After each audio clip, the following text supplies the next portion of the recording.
Good evening, everybody, and welcome to the Continental Indoor Soccer League. Tonight from the Palace of Auburn Hills, it's the Detroit Neon and the Washington Warthogs. Hello again, everybody. With Joel Epstein, I'm Pete Pranica. A very important game tonight for the Washington Warthogs. They're 13-14 on the season. It's a very simple situation for them tonight regarding the playoffs. Win, and they're in. That's right, Pete. Last year at this time, it was Washington and Detroit battling for a playoff spot. Washington came out on top. Maybe the Neon can play spoilers this evening against the Warthogs. And a big addition for the Detroit Neon tonight. It's going to be number 6, Kenny Snow, back in a Neon uniform. Joel, what does he add to this Neon team?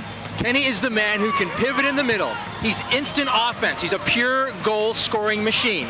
He played at Indiana University, and he is joined by Joel Shanker. Shanker, who's played with the Neon on and off this season due to some injuries, but he's the second leading scorer on this ball club and the leading scorer as a rookie. Both these guys tremendously talented out of Indiana University, and you'll see them link up here this evening at the Palace. And also for Washington, they have a high-scoring duo that they look to dent the net a few times tonight. That's right.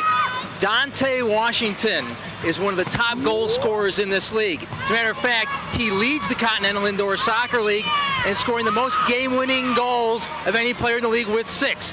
He can score, and he's their go-to guy. Also a guy who has hurt the Neon. He had a hat trick against the Neon the first game they played this season. That's Denison Cabral. And he'll do a flip if he gets on the board this evening here at the Palace. Well, on the season, the Neon lead the season series 2-1. The visiting team has won all 3 games. It should be an exciting game. Please stay tuned. The starting lineups and play-by-play coming next. Detroit Neon Indoor Soccer is brought to you by Dodge. The more things change, the more things look like the new Dodge. American Airlines. American Airlines is proud to be the official airline of the Detroit Neon. Bell Tire's American Car Care Centers. The best in the business is now the biggest too. Metro Cell Security. The cellular, security, and paging experts. Call 1-800-LEADER-1 today. Blue Cross Blue Shield of Michigan. You feel better if you're blue. The Oakland Press. No one knows Oakland County better than the Oakland Press. To subscribe, call 1-800-DELIVER. Laurel Park Place. Conveniently located east of I-275 at Newburgh and West 6 Mile Road in Livonia. And by American Greetings, the birthday company. Birthday parties, frat parties, bachelor parties, retirement parties, promotional events, any event, anytime, any place, Act One Entertainment. You name it, they've got it. Act One, 810-547-6550. Make it a memory. There's a strange phenomenon hitting the state. People everywhere are getting bit. It's very contagious, spreading rapidly, and symptoms include an uncontrollable desire for Detroit Vipers hockey at the Palace. The only known cure. I got him! My Vipers tickets! If you get bit, call 810-377-0100. Only Vipers hockey ticket packages start at $29. Vipers hockey is our only hope. Hey, come back here with those. Get bit. Hey, Tommy, you know why our Metro South security team is the leader in communications? Sure, Dwayne. Look. First, we offer a security system for businesses, homes, and vehicles. Second, cellular phones. And third, quality pagers, all at great prices, so you're safe at home and on the road. Now at MetroCell Security, get a handheld cellular phone for $0 with Ameritech Cellular Service. Well, Tommy, looks like we've covered all the bases. Play it safe. Call 1-800-LEADER-1 now.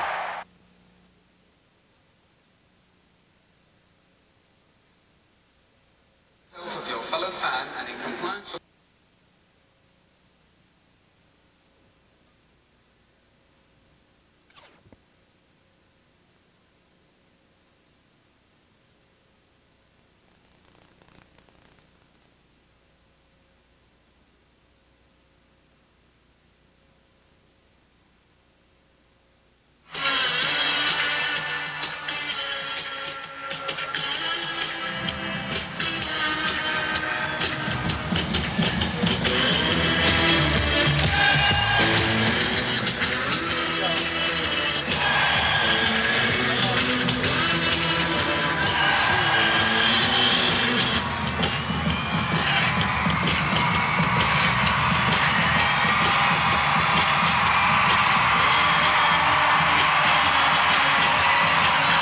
From the Palace, Detroit and Washington. Tonight's keys to the game are brought to you by American Greetings. Joel, what are those keys? Well, it's important for the Neon, everybody to go up and down the field together as a unit. 5 players playing offense and 5 players playing defense when needed. Tonight's keys to the game were brought... The other thing is, this is the last game of the season. Some of these players are playing for contracts, actually, Peter. So they need to let it all hang out. They need to leave nothing left on the field. They got to give it all they've got here this evening, come up with a win, and spoil Washington's playoff party. All right, tonight's keys to the game were brought to you by American Greetings, the birthday company. And a good crowd here at the Palace of Auburn Hills tonight. You look at the series notes, all-time, Neon up 3-2, and they've taken 2 out of 3 this season. And as we mentioned in the open, the visiting team has won all 3. You see your officials, Casey Frankevich and Sean Sorahagen and Mike Bodery, the assistant official tonight, as we're about ready to go from the Palace of Auburn Hills. Take a look at David Tenney. He'll be the keeper tonight for the Warthogs. And in goal for the Neon, John Kluba. John had a rough night last night, but I think mentally he'll get his head back together again. And it's been a very difficult situation, Joel. He's had to learn the indoor game really on the fly. Well, he has. You didn't get a lot of experience playing indoor soccer in college in this country, but he has progressed, and he's a rookie in this league, and look for him to have a big night tonight. He told me that he slept all day today in preparation for this game. Washington with possession. That's Washington playing it with the head, now turned back to the Neon. Turning with it now is Bobby Harmon along the far board. Good to see Ian Fairbrother back in the lineup. It's been a while since we've seen him, and he's starting in the back. Of course, he's the captain. He suffered through a hamstring injury most this season. He's back in the lineup for the Neon this evening. Philip Jou on a rush, and that shot wide of the mark and hard off the glass.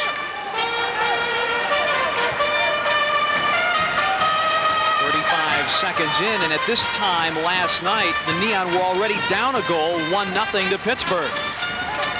And the Neon with a steal, and Harmon run off the play there by Kojal of Detroit. Washington gets it back. Plays it for Marcelo Valencia, number 10. He's checked there by Tabrizi for the Neon. Neon able to clear down into the Washington end. It's Kenny Snow.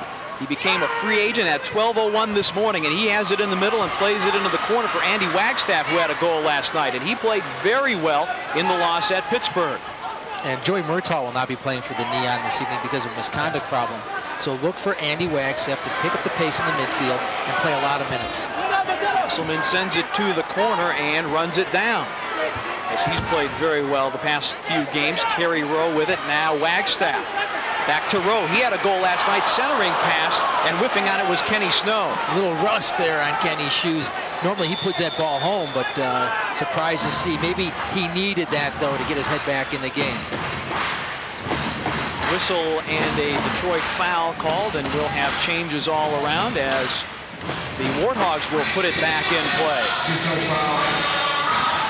13 minutes to play in the first quarter. There is no score here at the Palace of Auburn Hills. Cabral plays it back to Troy Snyder, their all-star defender. Snyder, a member of the World Cup B team for the United States. Very experienced in the back. He's also the Warthogs captain. Played at midfield by Cabral. Here's Superman, Andy Chapman with it at midfield and dumps it into the corner.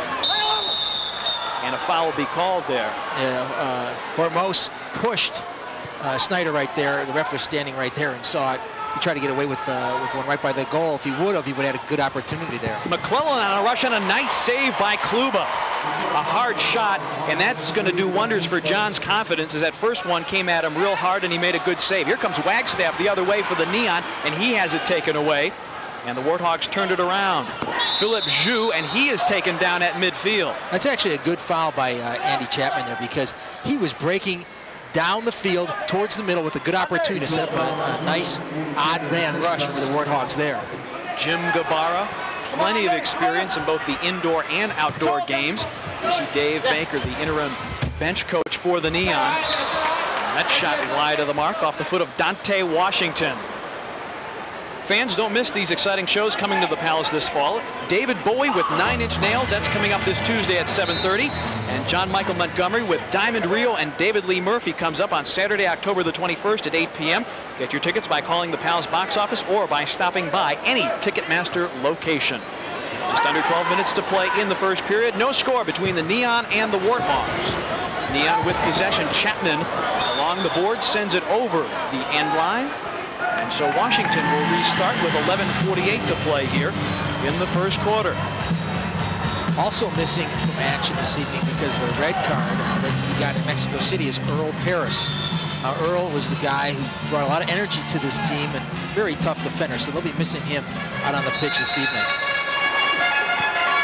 Washington on the advance and another foul called.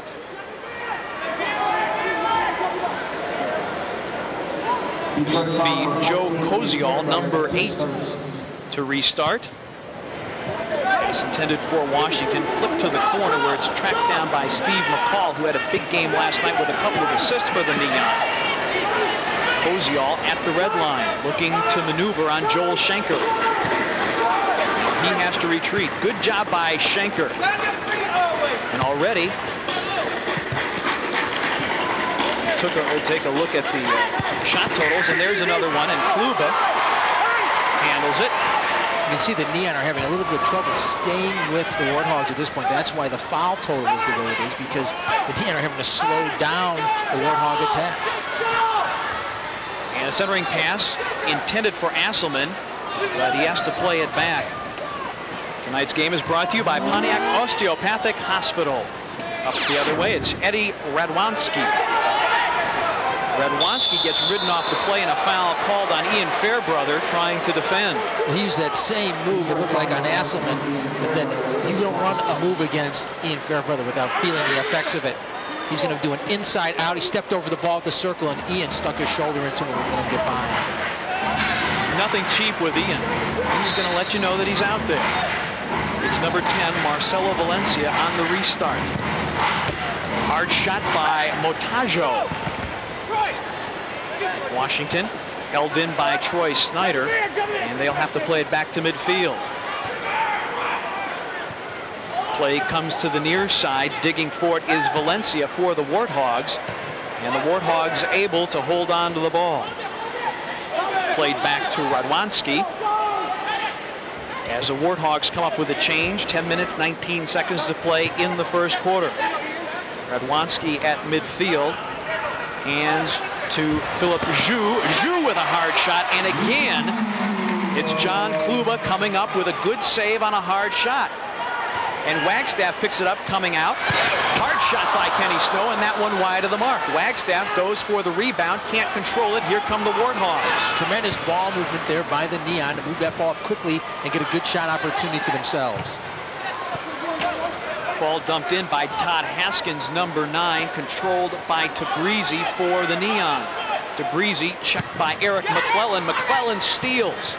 Tabrizi finally gets it back. Wagstaff is there to assist. But still the Warthogs with possession. Koziol on the near side. Leaves it for Zhu, and they play back to midfield once again.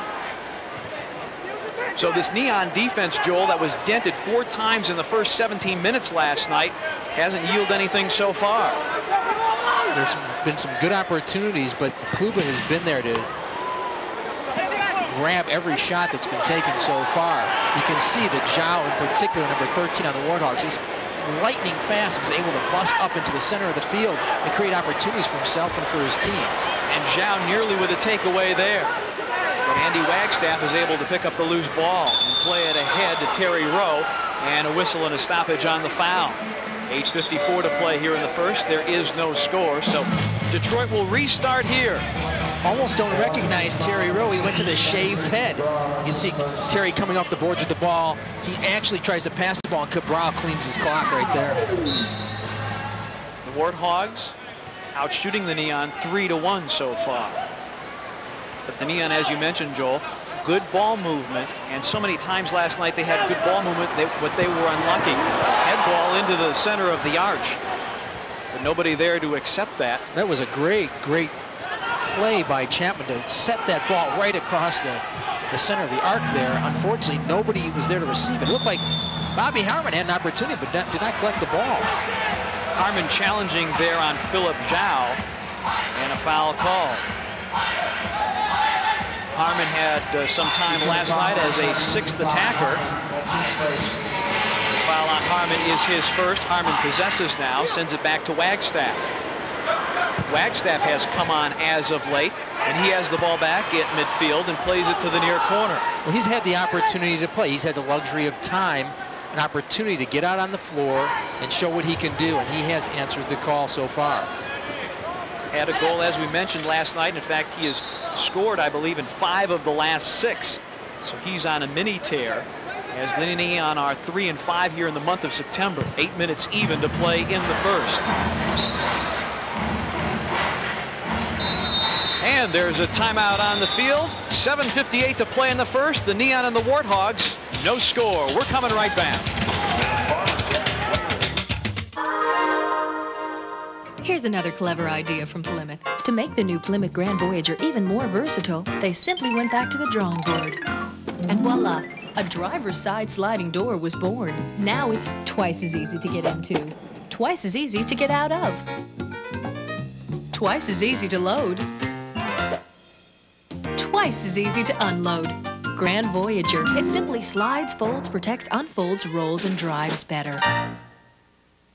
Am I blue? Am I blue? There are all kinds of blue people, families and single people, young and old, each with their own needs. That's why Blue Cross Blue Shield of Michigan offers all kinds of plans. So no matter what you choose, you can still be blue. And that can make you feel pretty good. You feel better if you're blue. Am I blue?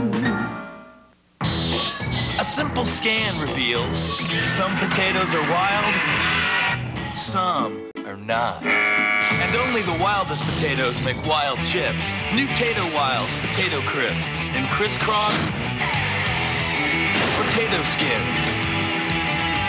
No dud spuds here, just wild potatoes for wild chips. Tato Wilds from the Keebler Elves. We can do wild. So now you can rip into something wild. The Fitness of Youth Player of Tomorrow is Mike Armstrong from Westland, Michigan. Tonight's Fitness for Youth Player of Tomorrow has been brought to you by Blue Cross Blue Shield of Michigan, proud sponsors of Fitness for Youth. You feel better if you're blue. Here's Kluba just scooping the ball up, making a nice basket for the ball, smothering it, making sure he's got it. Mataho with a blast, and again a great save by John Kluba. A totally different player tonight. Andy Chapman with a hard angle shot. Asselman in deep, can't get it by the goalie.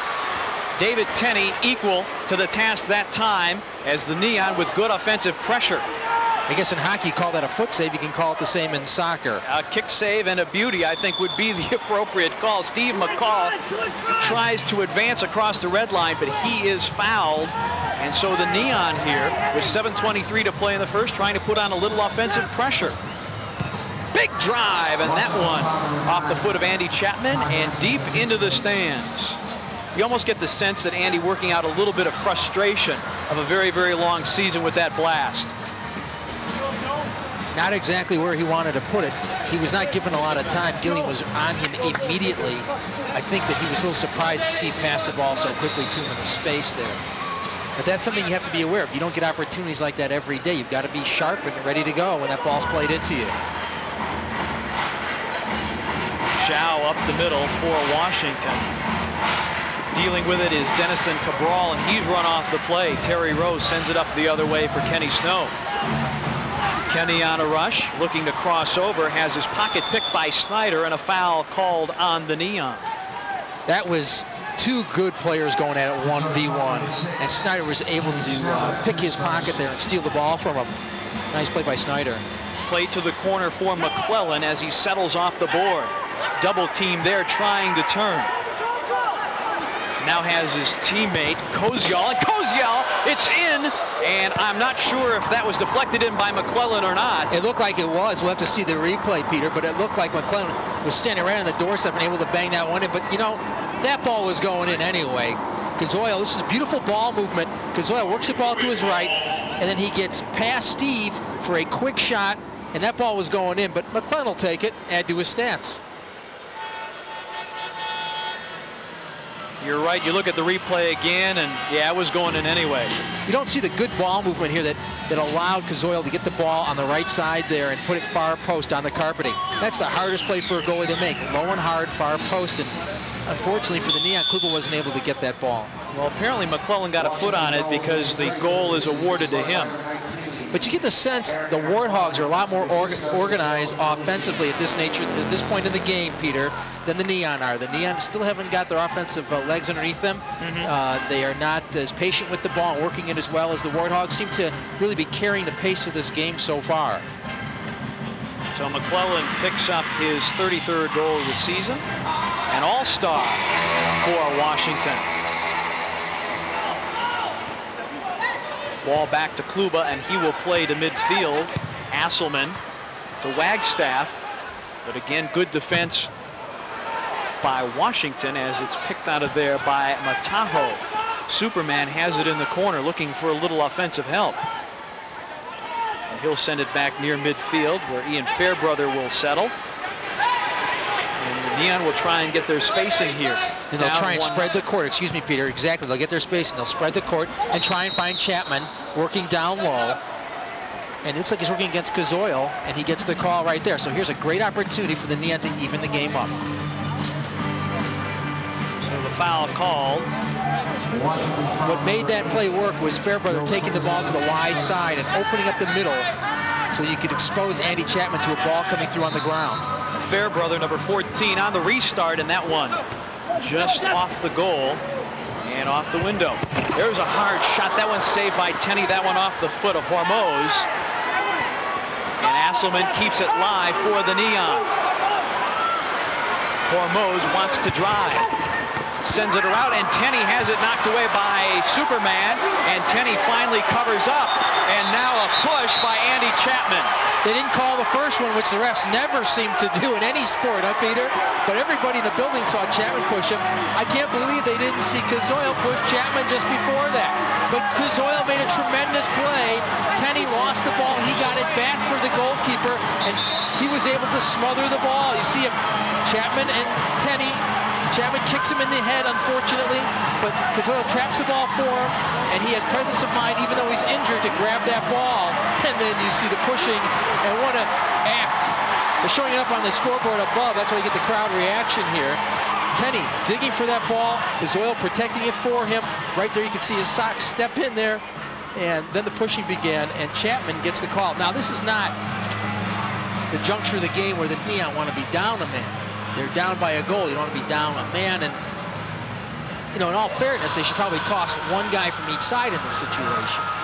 But nobody ever called life fair, did they, Peter? No, they didn't. Important from a Washington perspective that Tenney not be injured because Sean Ray, their other keeper, did not make the trip. You see, Andy is, he's going to complain that anybody will listen at this point.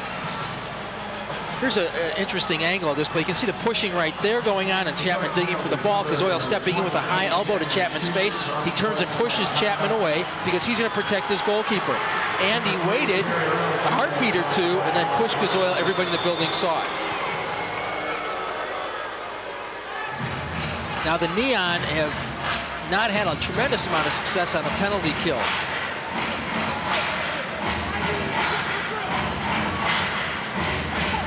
Penalty killing about 53%, and Kluba coming to the edge of the arch to stop that thrust by the Warthogs. And Kluba called on again to clear the zone. A minute 38 remaining in the penalty to Andy Chapman. Warthogs already lead it 1-0 as we're under 5 minutes to play here in the first quarter. Valencia plays to Cabral. Valencia and Cabral trying to get a little shape to their offense here as they work a triangle. Into the corner, hard shot and a save again by Kluba. Now, John would love to hold that ball all day, but the refs only give you 5 seconds as a goalkeeper to hold the ball, then you've got to release it. I need to watch Gazoyle behind Fairbrother at this point. He's low in the corner by the far post. McClellan, number 19, to the right of your screen, plays it near side to Cabral. McClellan with the only goal of the game. There's a hard shot and a centering attempt and another kick on the follow-up. It's Dante Washington on the rebound for the second Washington goal. The Warthogs lead the Neon 2-0, and the rebound betrayed John Kluba that time. I think the original shot, which was deflected by Washington, went off of Fairbrother's arm or hand, and then it bounced right back to him. Unfortunately, you can see that this ball's going to come off his hand and then right back to Washington, and nobody was shooting the ball, which was the interesting thing for the Warthogs. Somebody finally took a shot at the goal, and the result is a score for the Warthogs. And a tremendous volley by Dante Washington with the left foot. That's his 38th of the season, and you know, he's a tremendous goal scorer in his own right. Washington has carried this offense for a great deal of the season, and they need this game, as we said earlier, to get into the playoffs. Washington power play goal.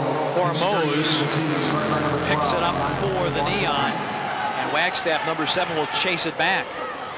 Asselman for the Neon. Wagstaff diagonal. They'll play a central ball, and Asselman has it taken away. Radwanski plays it into the corner. Haskins going for it there, run off by Hormoz. Once again, the Neon trailing early. They're down 2-0 as they play it to the center of the field. That's a good play by Ian Fairbrother, just to clear the ball out of his own end. He did not have a lot going for him in that situation, but he was able to get the ball out. Kenny Snow nearly taken down. Wagstaff tries to rebound it off the end board, and that can be a good play. And that's Radwanski, who's down on the carpeting. Fans, tune in to Pass Friday at 7:30 p.m. for some hard-hitting hockey action when the Detroit Vipers visit the Orlando Solar Bears. That's the Vipers and the Solar Bears live Friday night right here on Pass. The Vipers 2-0, including a victory over the Solar Bears 6-5 this weekend. Kluba coming out of the crease to stop another thrust by Washington. Now the Neon are starting to work the ball a little bit. They're starting to use some short passing and working the ball together and being aware of where each other are. Unfortunately, that didn't work out for them so well, but Hormoz tried to dump it in, but it's over the boards and out of bounds. 2:48 to play in the first. The Warthogs need this for the playoffs. They lead it 2-0. With the CISL X, we wanted to build a car that would be the best in its class. We looked at all the competition, including the Honda Accord and the Toyota Camry. Then we set hundreds of goals and benchmarks. But our objective wasn't to duplicate these cars, it was to surpass them. And judging from all the awards, it looks like we've succeeded. But the best thing about the CISL X is how much you get for how little you have to give.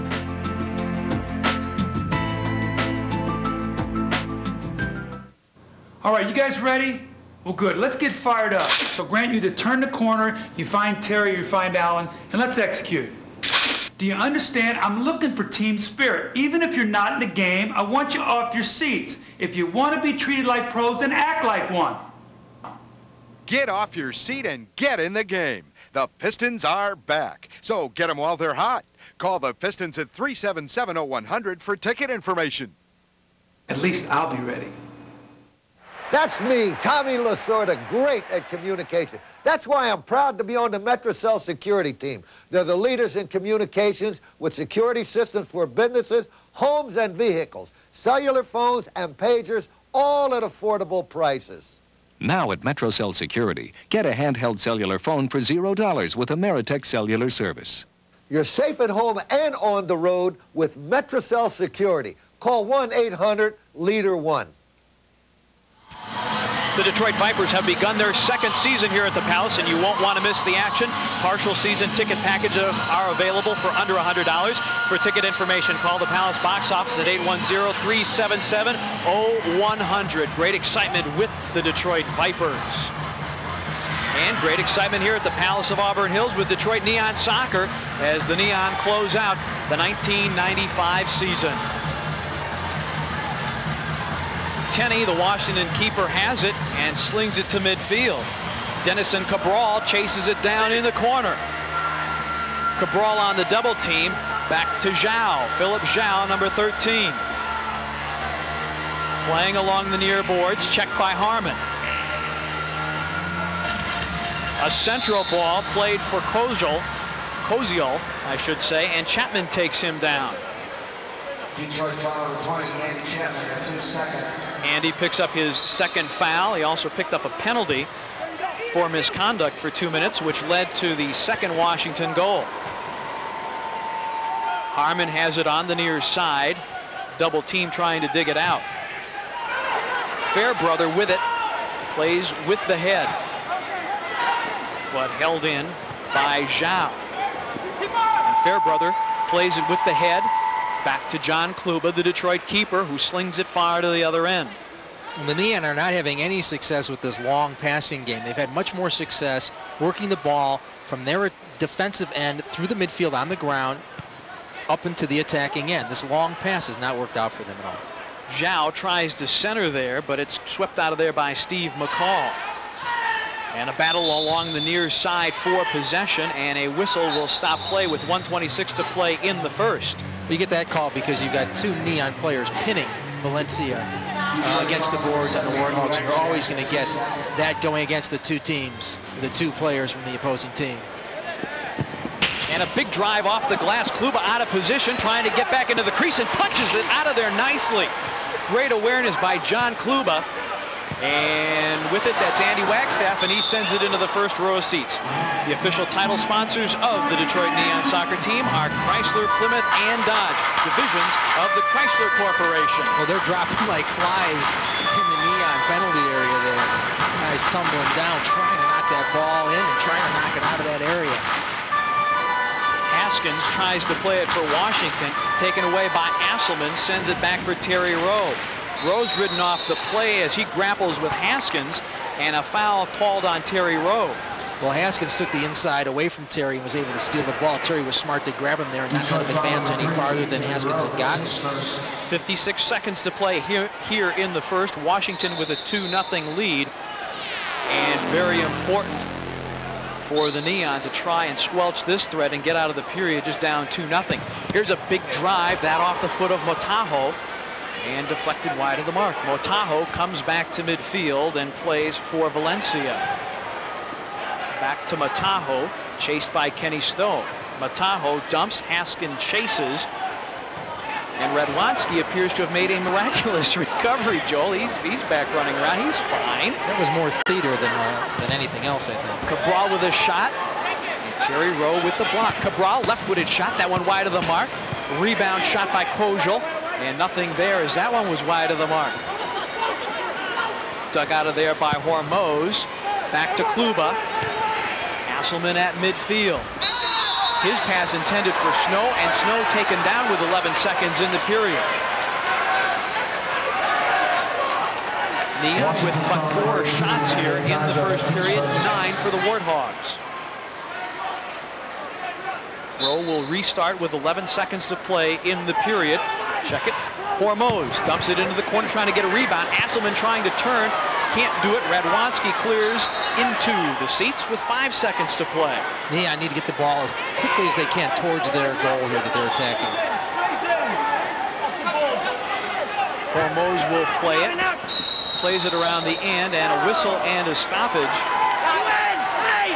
as we had a foul away from the ball. And we're going to go to the top of the circle, look for Kenny Snow here to get a shot, I believe. Wagstaff and Snow are both at the top. Smart timeout here. Neon call a timeout with just 4 seconds left in the quarter because this is a golden opportunity for them to make this a closer game.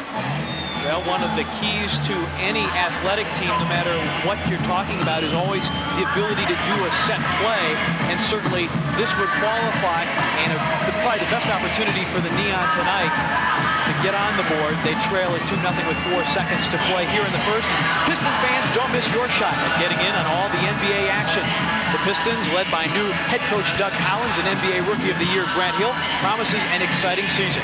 Ticket packages start at just $149, so reserve your seats by calling 810-377-0100. And I am looking forward to that Pistons season so much. A good young team, and I think Doug Collins is one of the great coaches in the NBA. He's also one of the great teachers. Andy Wagstaff has been playing very, very well. It's great, and we'll mention it all night long, that the fans do appreciate the efforts of the Neon. I talked to the Neon yesterday before doing the game in Pittsburgh, and to a man, they have such great appreciation for the fans here, such great appreciation for the Palace and everybody here. It means a lot to them to come out here and have, I don't know what our attendance is, but it's a sizable crowd. It is. There's a lot of people here who came to see the Neon in their last game of the season here on a Sunday night. And hopefully they can pull themselves up by the bootstraps and get back in this one. This would be the spot to do it from right here. Look for Andy Chapman to try and get a shot off here. He's scored on this play so many times before. He might slip in here and they'll drop him the ball. 4 seconds in the quarter. And Peter, they've gone with the 6th attacker here. Bobby Harmon has put on the goalie jersey. Heel kick and a shot, and that one high off the foot of Steve McCall. Rebound in deep, and the horn goes off, and the quarter is over. So Dave Tenney equal to the task there, but a late flurry by the Neon. And at the end of one, the Warthogs lead it 2-0. We'll be back with the second quarter after this. The new Chrysler Sebring was built upon something called the Goldilocks principle. It occurred to us that while most luxury cars were too big, most sport coupes were too small. We wanted the Sebring to be, well, just right. It not only has a sporty 24-valve engine and a race-inspired suspension, but it also gives you the luxury of an actual back seat. Which means there's enough room for Goldilocks and 3 or 4 of her friends.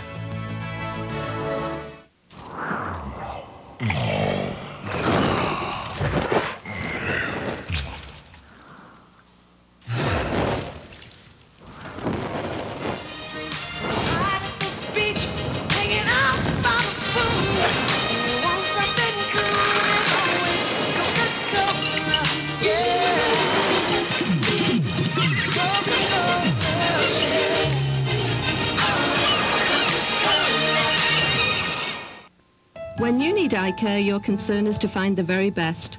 Look for Milman Durr, your total eye care facility, all under one roof. Our doctors are proud of their state-of-the-art equipment and professionally trained staff. We provide services from basic exams to outpatient surgical procedures, including cataract and laser surgery, retinal diagnostics and treatment, radial keratotomy, and eyelid surgery. If you need eye care, call now. Milman Durr, it's the first step. Some people work hard to stay informed. Others have discovered an easier way, the Oakland Press. Whether it's local news or the latest from Washington or the Middle East, my source is the Oakland Press. As a teacher, news that impacts the community is important to me. That's why I read the Oakland Press. I like everything about the Oakland Press, and it always has more coupons than any other paper. If you're tired of spending more time looking for your news than reading it, call 332-81814, deliver. 2-0 Warthogs at the end of one. McClellan with his 33rd of the season at 8:16. And Washington with his 38th for Washington at 10:49. That one unassisted. That's where we stand in terms of scoring after the first quarter. Here are the stats, Joel. Take us through them. Well, you can see the shots the Warthogs have been able to double up the Neon. It's been their game so far. They're the guys who need this to get into the playoffs. Another interesting stat, you see the fouls. The Neon have tripled the foul output of the Warthogs because they're trying to keep themselves in this ball game. One penalty in the game so far, and that really hurt the Neon. Let's take a look at the last scoring chance here. A little heel flick from Andy Chapman, and McCall goes high. He sat back just a little bit on the drive. He had an open opportunity, and you could see that Kenny Snow battling away there, trying to knock the ball in the net. Wasn't able to do it. Washington with possession and a foul from behind. Ian Fairbrother picks up another foul. I believe that's his second. He better be careful because he gets a fourth foul. We're starting a new quarter here, so he can he's in good shape. But 4 fouls in a quarter, and you got to sit for 2 in the box. It's his 3rd overall. There, a high shot by Washington off the glass. 2-0 Warthogs need this game. As Joel mentioned earlier, they win and they're in the CISL playoffs. Joel Shanker out of the University of Indiana to Kenny Snow. Kenny at the top of the arch. Kenny trying to maneuver with the heel, the blast, and that one blocked. Here come the Warthogs the other way. McClellan out in front over the red line. McClellan waiting for a little help. McClellan double team, sends it back for Washington, and Washington has his pocket picked by McCall. Smart defensive play there by McCall to come over there and snip that pass away from the Warthogs. And you can see Chris Crawford has joined the team now for his first shift, number 4. You can't miss him with that distinctive do. Bounces it along the end boards, trying to get a centering opportunity. Koziol digs it out, but McCall has it for the Neon in the corner. Tough angle shot, and that one through the goal mouth.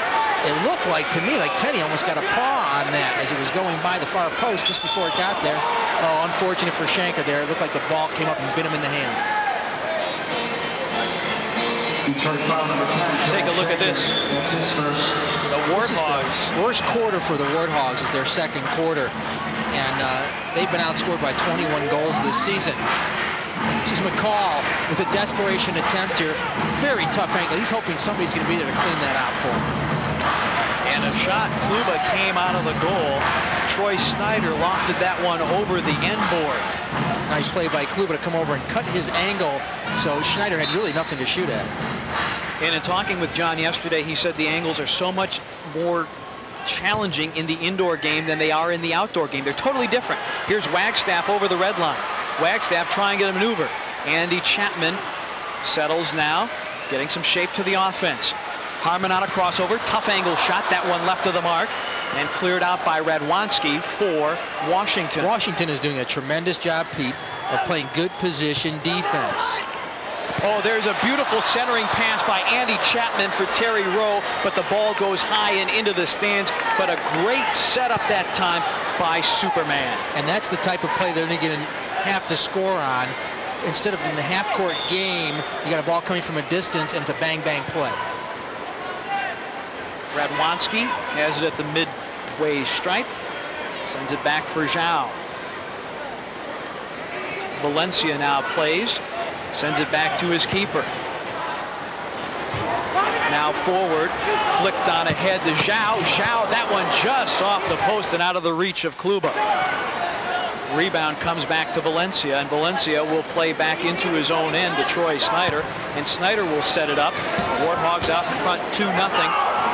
Just under 12.5 minutes to play in the first, and Harmon jostling there with Todd Haskins. Stay tuned. Tonight's American Airlines halftime report brought to you by American Airlines. Something special in the air as we'll talk with this man, Andy Chapman. Warthogs with possession. Cabral chasing it down and sends it, trying to send it on goal, but it goes wide of the mark. McClellan with it, sends it back there. A big drive by Koziol. And it comes around on the boards. And once again, Washington is able to hold it in. Washington doing a good job of holding their end of the field. Zhao, number 13, takes it into the corner and bounces it off the boards, but coming out to cut it off was Kluba, and that was one thing, Joel, he did not do last night, and Kia ate him alive, bouncing it off the end boards. Well, Zhao is doing a fantastic job of moving the ball through the Neon players. It's incredible that the Neon have been able to keep him off the board so far this evening. McCall let the ball get too far in front of him. It's stolen. Here comes Eric McClellan. McClellan for the Warthogs. Playing it from the top of the arch. The shot high and wide. Shanker, number 10, has it along the near boards. Played for Jerry Yeagley at the University of Indiana. And when you play at IU, you know your soccer. 23-3 last year. Snow at the top of the arch. Sends it right where it's blasted over the end by Ian Fairbrother. There's nothing wrong with his hamstring there. No, good opportunity. The Neon worked the ball. They found the open man. Fairbrother coming from the back, attacking for a goal-scoring opportunity. He did not get what he wanted on that one. A little bit too much. He sat back a little bit as opposed to driving that ball low into the carpeting. Would have been a good golf shot. 10:59 to play here in the second as Wagstaff heads to control for the Neon and gets it back to McCall. One of the many local players here for the Detroit Neon, and Kluba sends it in deep. And Chris Crawford, number 4, was standing around, and I thought he might have been able to get that rebound. Instead, he commits the foul. Here come the Warthogs on the quick restart. Radwanski sends it into the Detroit end where McCall taps it but can't control it. Dante Washington on the left boards. His centering pass intercepted by McCall. Well, you can see how cool McCall is. He has really matured into this game. Wagstaff in his own end for Chapman, and Fairbrother has to play it back to Kluba. Kluba to midfield, dangerous play that time as Harmon wasn't able to control. Hormoz, however, does. Up ahead to Chapman, he shoots, he scores! Superman Andy Chapman gets the Neon on the board. 10:07 to play in the second. He cuts the Warthogs lead in half, 2-1. As we were saying earlier, it's going to be very difficult the way the Warthogs are playing defense in the half-court game in order to beat them. So this was the bang-bang play that the Neon were looking for. Hormoz settled the ball. He looked straight up the field, dealt it to Chapman, and the defenders were just asleep at the switch. How can you leave Andy Chapman alone by himself, unmarked? Hormoz with his left foot, he sees Chapman, he spins the ball around with his left foot, and it ends up right in front of Chapman. All you do is bang it home, and Andy's had that experience. He knows how to finish those. 37th of the season for Superman. Terry Rowe on the end board. They shoot, they score! Hormoz to Breezy, ties it at 2. 9:51 to play in the half. Well, Hormoz is the offensive player of the half, that's for sure. He sets up the first one and bangs home the second one with his head. Terry Rowe working hard on the boards, gets the ball banked off the boards, and you never know what happens when that ball goes in front. You can see that the first 5 minutes after a goal is scored is so key because teams put pressure and teams let up mentally, and the Warthogs let up mentally. We talked about it earlier, Pete. Second quarter is a terrible quarter for the Warthogs. DeBreezy picks up his 5th marker of the season. We talked about Rose setting it up, and last night he got a head ball goal. There you go. Some half-naked Neon fans. Well, at least they're indoors and it's not December. Exactly, Pete. We got a timeout, it looks like. Washington has called the timeout here, Pete. I think they want to get Gabera. I've seen enough. He wants to get his troops back together. Well, it's always a wise move. When is a keeper most vulnerable? Immediately after he's given up a goal, particularly on a breakaway. There you go. That's right. And I think you're right about that, Pete, because everybody let up. And the Neon keep charging, keep coming down. Now the Warthogs have got to battle. The Neon seem to be finding themselves a little bit better. They're more comfortable with the ball. They've got to make sure that they don't give up the easy pass in the midfield and create an odd man situation for themselves and keep that ball well controlled and keep looking up. That's the key. They got to keep their head up and know where the ball should be played to their teammates. And the confidence for the Neon should be burgeoning at this point. Again, this is a team that they have defeated twice in 3 meetings this season. And after the first quarter, they were liable to say, well, here we go again. Same as last night. They come back. Superman kickstarts the comeback. We're tied at 2. Now, once again, teams are bound to let up around a goal. So the Neon have got to be aware here, be on their toes. Maybe they can bang another one home. And the crowd here at the Palace making an awful lot of noise as they get behind the Neon. The Neon have gone to low-pressure defense here. They're going to wait till the ball gets about midfield to pick up. Washington unable to connect, but now they keep it a big drive. That one wide of the mark. They dodged the bullet there. Kluba got the ball to the wrong guy. He got it to Cabral, and Cabral was able to get a decent shot off, but not the shot exactly he wanted. Zhao over the red line, and that one deflected on goal and nearly in, but held in by Cabral. The ball plays for João Cabral, an off-balance shot. That one wide of the mark. Rebound shot by McClellan. Ball still loose. Neon can't clear the zone. And finally, a foul called on Washington. This building is rocking, Pete. I've never heard a Neon game so loud. This is as loud as I've heard it that I can remember, even for some Piston games, and that goes back a couple of years. This crowd is really pumped. Kluba will come out of goal to play it here as we're under 9 minutes to play in the first half. Nice full extension head ball by Koziol, but Chapman keeps it. The bicycle kick over the top of the goal. He's limping a little bit, but I'll tell you what. He's smiling a little bit too, Pete. There's an awful lot of life in that fella. Oh, yeah, that was a great play by Chapman. That's why they call him Superman. Hey, you never know. That ball can end up in the net. Tenney might not have been waiting for a scissors kick in that situation. Play comes ahead to Dante Washington. Washington double teamed and taken away by Harmon. Good defensive play by the Neon. Chapman at midfield. Harmon comes to accept his pass. And it's loose along the board. Plays back to midfield for Chapman. Now in a corner. Wagstaff will chase it down. Wagstaff trying to turn. Harmon along the board. Back to Chapman. Chapman playing midfield and directing traffic. Starting a run is McCall. And a heel flick for Chapman for McCall. No connection there. You can feel the momentum of this game shift. Neon have now got the momentum, and they're attacking the Warthogs. And they're doing so deliberately, Joel. They're not, they're aggressive without being reckless, if you can draw that distinction. Here's Chapman. He turns and fires in that one over the top. We have a timeout on the field. 7:42 for the half. We're tied at 2 at the Palace of Auburn Hills.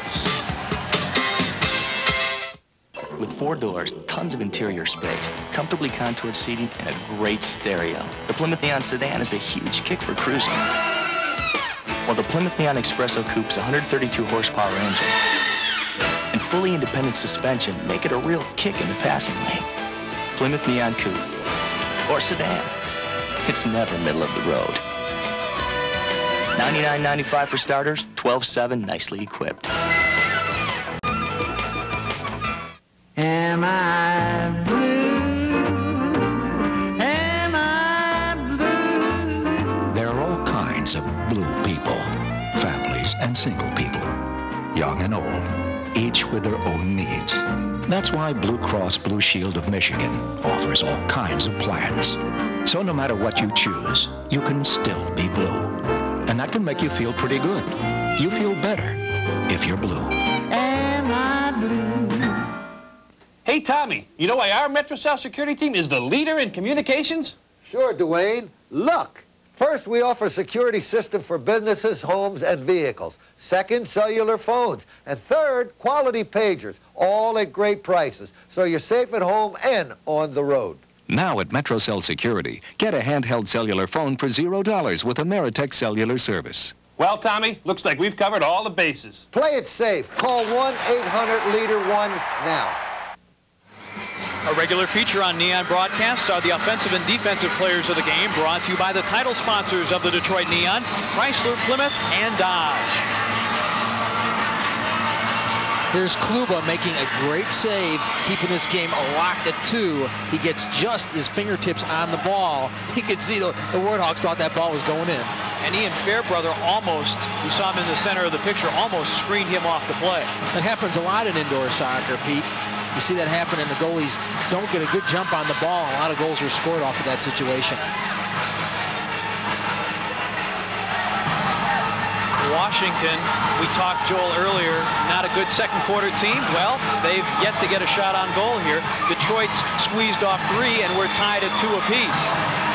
And the Neon, this is their best scoring quarter of the season, their second quarter. They've scored 41 goals in the second quarter so far this season.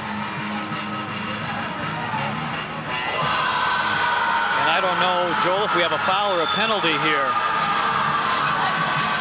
I don't know what Kenny is complaining about. He's got There's a crowd going into the box. Oh, I guess the foul. Yeah, that's his fourth. He's going into the box because it's his fourth foul, and Kenny's complaining that it was my foul you're calling, but it was Ian Fairbrother. And Ian tried to get out of the way but couldn't. So the Neon are in a delicate situation here. They need to kill this penalty off, and they're going to do it with Terry Rowe, who's very experienced, but then with some younger players in Chris Crawford, Joel Shanker, and Steve McCall.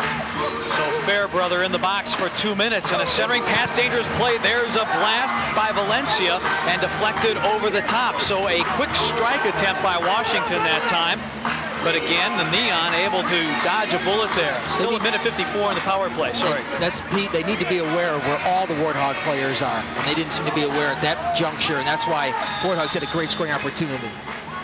And Washington converted on their earlier power play opportunity. This is McClellan.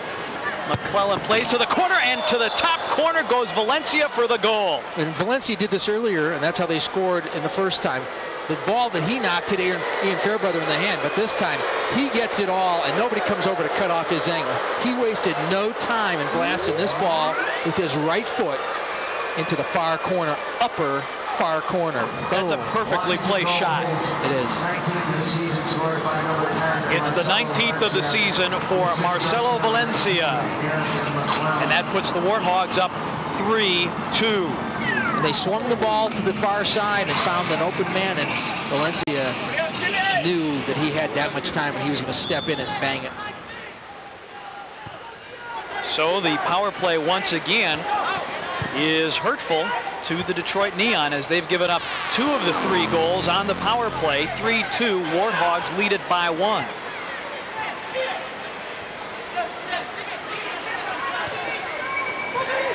Harmon here on the near side will play it back and try and get some shape in the Neon offense. As Kluba sends it into the attacking zone. Chased down by McCall. That one blocked. Wagstaff will chase it down on the far side and play it back to Ian Fairbrother. That was a great pass from Kluba to McCall. He was able to split 2 defenders with that pass, and Steve got a good opportunity there off of that. Chapman back to Fairbrother, but cleared out by Washington. Ian need to try and get his foot on the ball and get a shot off in that situation. I don't think the ball was where he could get an easy shot off. It was a little too high, maybe. With it, number 19, McClellan. He's denied by Kluba. Kluba came out smartly. He saw that he was going to cut to the middle, and he knew he had to come out and cut his angle. Zhao on a run, big drive, and deflected over the end by Mr. Kluba. Regency Cruises is the official cruise line of the CISL. Call your local travel agent for a 2-for-1 summer special to Alaska, as well as Regency's upcoming fall and winter programs. If you're thinking about cruising somewhere, call your travel agent and ask for Regency Cruises. Well, Pete, you can feel the momentum has really shifted again in this game with that penalty and the goal to put the Warthogs in the lead. Now they've got another great scoring opportunity here.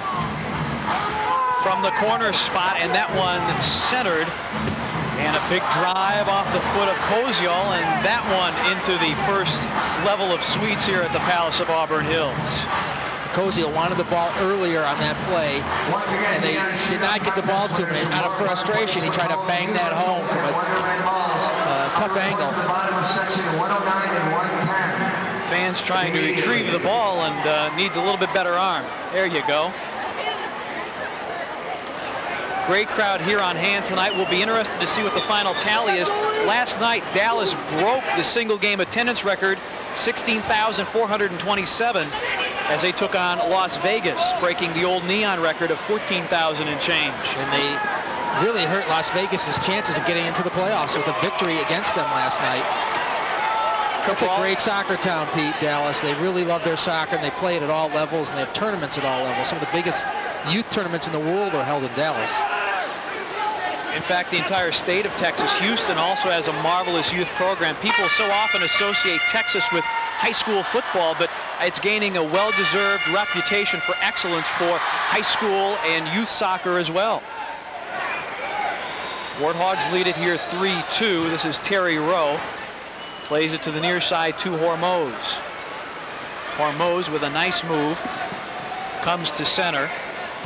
And the Neon trying to be patient here, not forcing anything. There's Shanker almost ridden off by Radwanski. And now Radwanski blocks it. And Shanker has to retreat and play to Kluba. Neon playing with far more poise than they did last night in Pittsburgh, as this one is lifted into the stands here on the near side. So the Neon will have possession here with 4 minutes, 21 seconds to play in the half.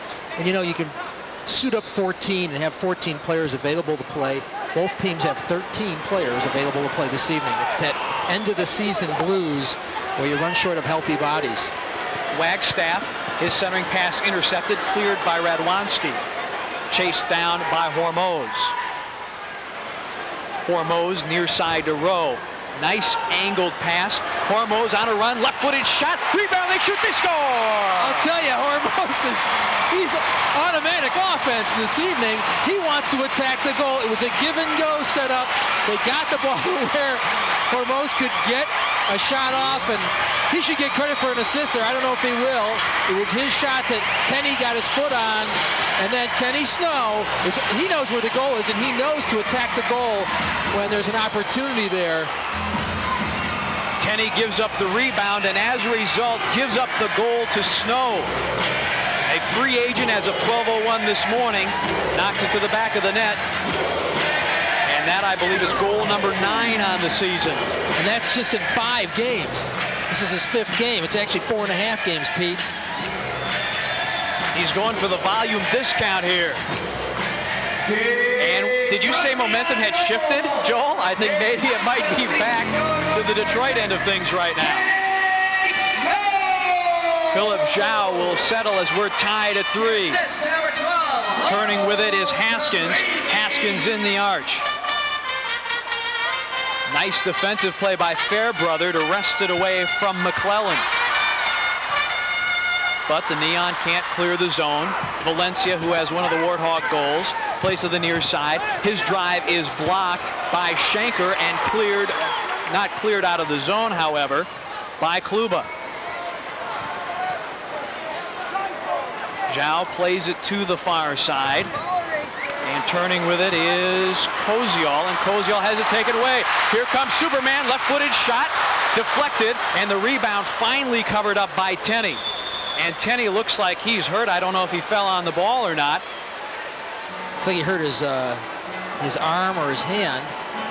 And you'll see Andy Chapman, he nutmegs Zhao just before that, gets a good left-footed shot off. You can see that Tenney had come out to cut the angle off, and Andy didn't get all of it, I don't think, like he would have liked to. And you could see Tenney writhing in pain there as he went for the ball. Reached a little too far. It's exciting here at the Palace. We're tied at 3 with 3 minutes to play in the half. We'll be right back with more soccer action. Plymouth Neon Coupe with a zippy 2-liter 16-valve engine. Ride-tune suspension, a 5-speed tranny, and 132 wild ponies. It's a pretty hot little number. Plymouth Neon Coupe, just $99.95.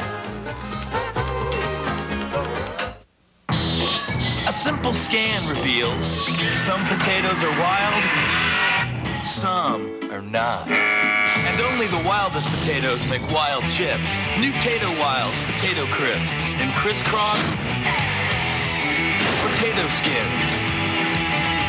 No dud spuds here. Just wild potatoes for wild chips. Tato Wilds from the Keebler Elves. We can do wild. So now you can rip into something wild.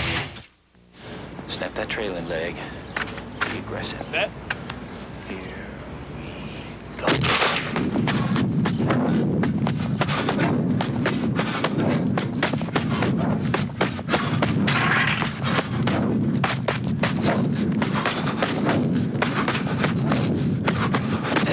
With 33% more carbos than Gatorade, it's Powerade. Set.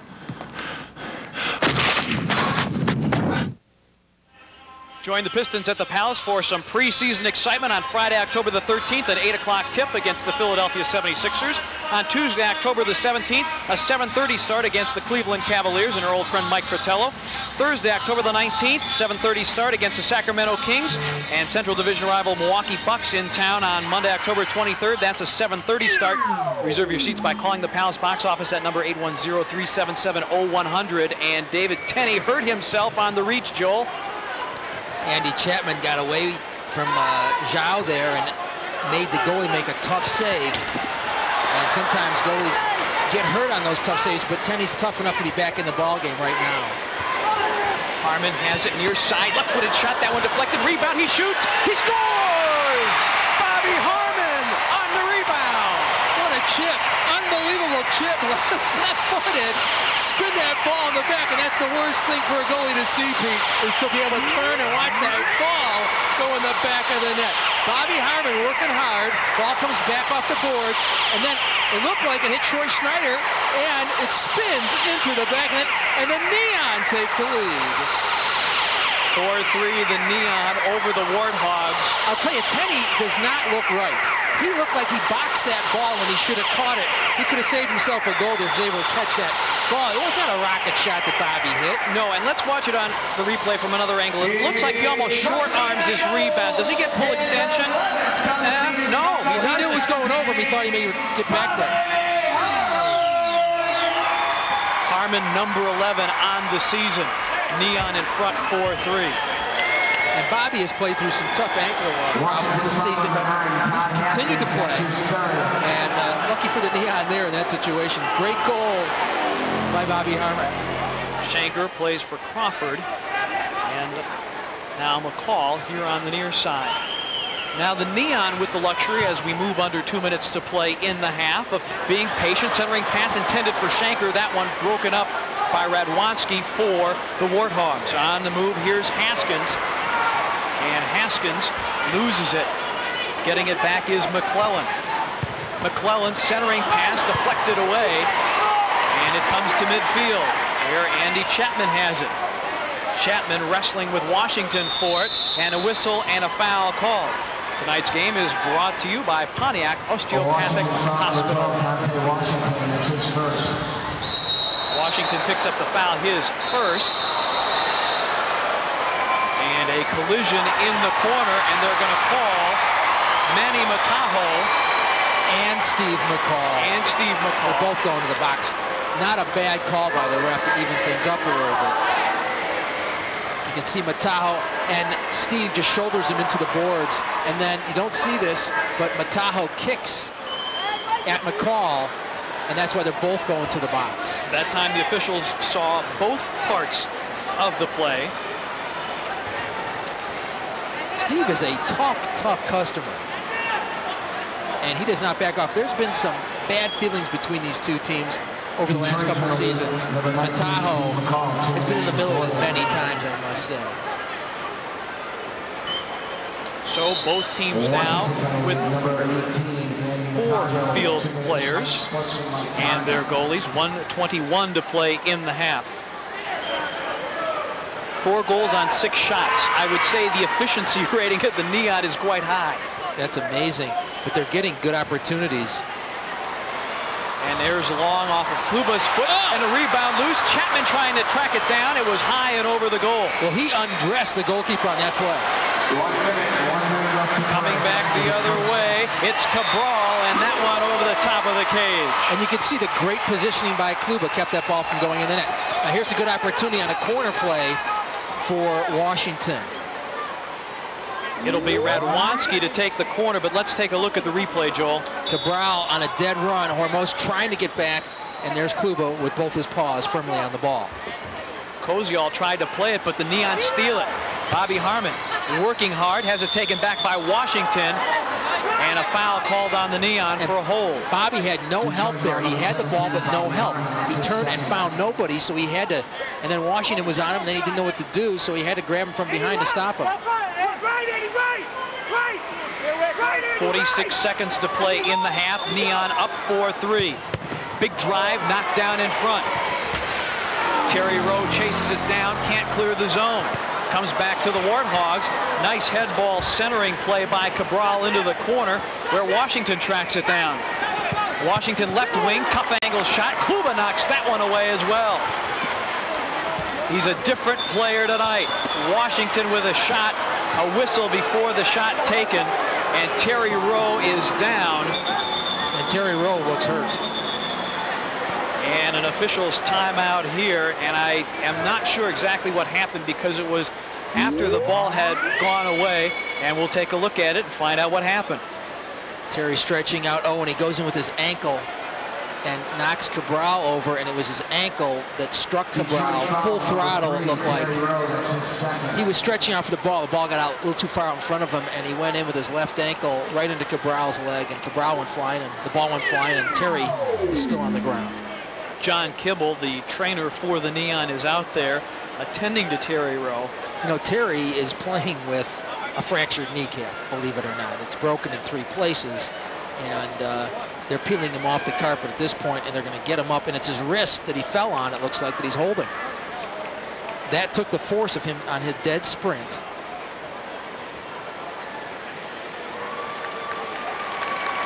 Terry Rowe had a goal last night, his 6th of the season, I do believe.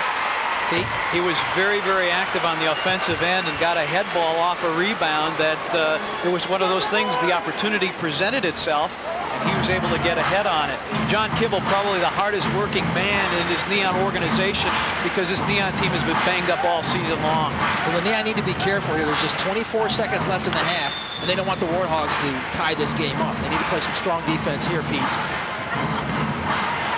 Cabral on the dance, has his shot blocked by Hormoz. His centering attempt intended for McClellan, and able to dodge a bullet are the Neon there. Great pass from Cabral, trying to find McClellan on the right side. 6 seconds to play in the half. Hormoz gets the ball, and the Neon possess, and the half will run out on that long shot. We have played 1 half here at the Palace of Auburn Hills. The Neon trailed 2-0. They have come back to take a 4-3 lead at a place that is absolutely jumping tonight, the Palace of Auburn Hills. We'll be right back with our halftime programming after these messages.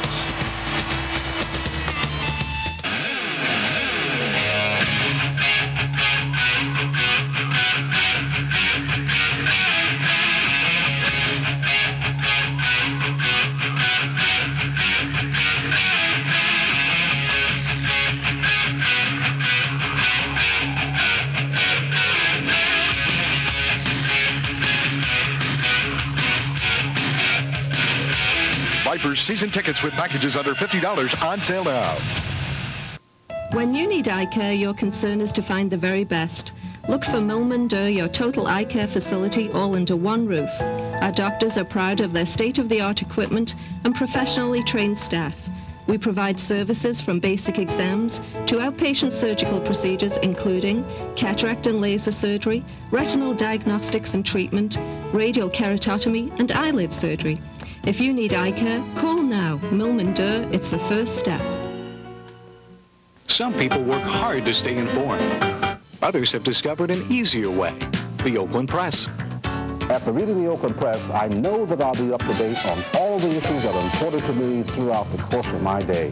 When it comes to coverage of the local news that affects my family and myself, nothing beats the Oakland Press.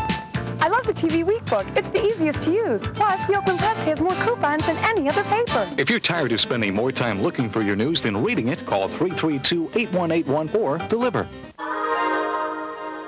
Here's another clever idea from Plymouth. To make the new Plymouth Grand Voyager even more versatile, they simply went back to the drawing board.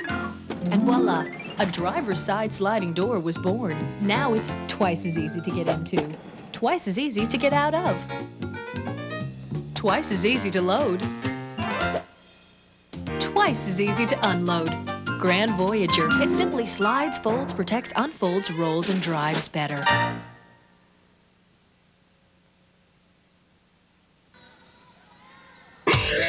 The American Airlines Halftime Report is brought to you by American Airlines. Something special in the air.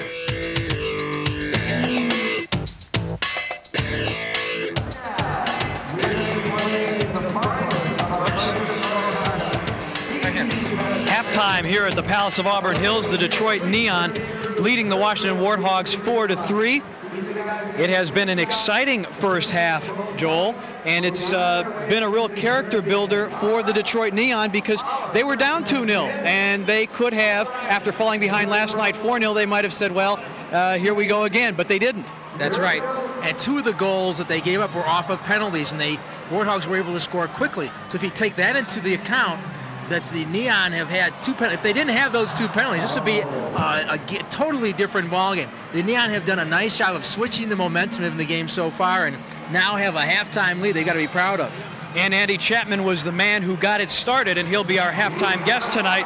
And this crowd is also rocking, and that's been very, very key to the success of the Neon tonight. Well, when you consider the season the Neon had, it's not the kind of season that they have anything to write home about, but they still get fans that come out and watch them play, and they've got to feel awful good about that. You know, to a man, they love playing for this organization.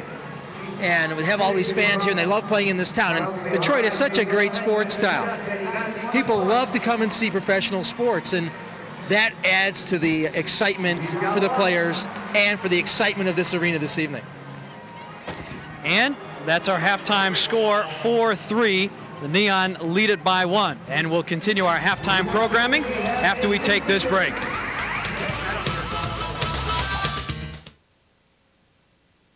Birthday parties, frat parties, bachelor parties, retirement parties, promotional events, any event, any time, any place, Act 1 Entertainment. You name it, they've got it. Act 1, 810-547-6550. Make it a memory. With the CISL X, we wanted to build a car that would be the best in its class. We looked at all the competition, including the Honda Accord and the Toyota Camry. Then we set hundreds of goals and benchmarks. But our objective wasn't to duplicate these cars, it was to surpass them. And judging from all the awards, it looks like we've succeeded. But the best thing about the CISL X is how much you get for how little you have to give.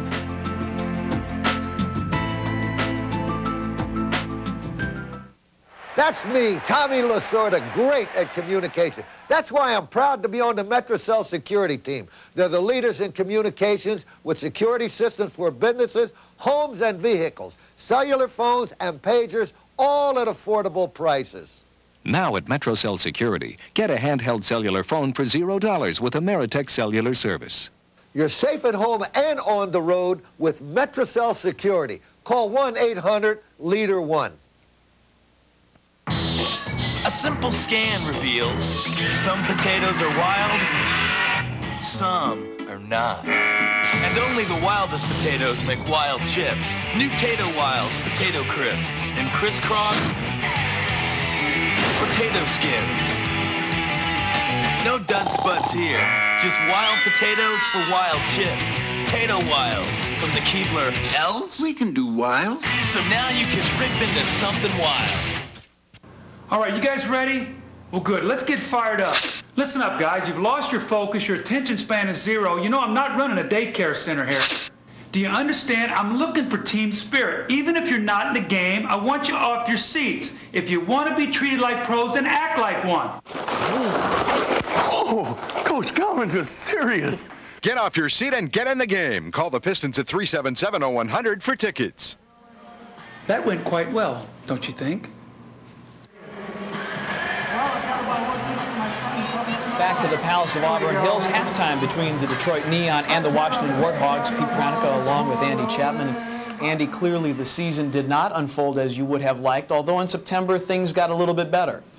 Well, overall, there were some positive things towards the end, but generally speaking, it's been a disappointing season on the field. But the way to measure a successful franchise is to look at the performance on the field and off the field. And once again, the Palace have done a fantastic job of creating the awareness of the Neon and putting on a great show.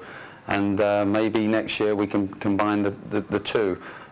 You see in other cities where the teams might be successful on the field and off the field they're not doing a very good job. So it's you tend to search and look for that doing it two ways. Even as you wind up the season tonight, are the gears turning a little bit looking forward to 1996, and what, if anything, is being produced by that? Well, I wish the season was going longer. We've played 28 games, and it wasn't too long ago that I was playing in seasons that were 54 games long, so this seems very short to me. I would hope that we go a little bit longer next year, game-wise. that way you don't. It's not so important to get off to a great start. This is more like a sprint, this league, rather than a marathon, and hopefully that will change. But yeah, there are some wheels in motion at the moment. We know that we have to go out there and get a goalkeeper, and we've certainly put the wheels in motion for that, and hopefully we'll have an announcement about that goalkeeper in the next few weeks or months. It was a problem last night at Pittsburgh. John did not have the best game of his career. No, but then again, we're looking again that the people are forgetting about. A lot of these players that are on the field have had less than a year's experience. This is John's first year, and it's very hard for him to go in there and play in a position that is so crucial to a team's success. And we've known that all year, and we haven't been able to go out and get a goalkeeper, and John's done the best that he can under the circumstances. It would have been nice if he could have learned under a #1 goalkeeper, such as a P.J. Jones, and you saw the game last night. That was the difference, the goalkeeper.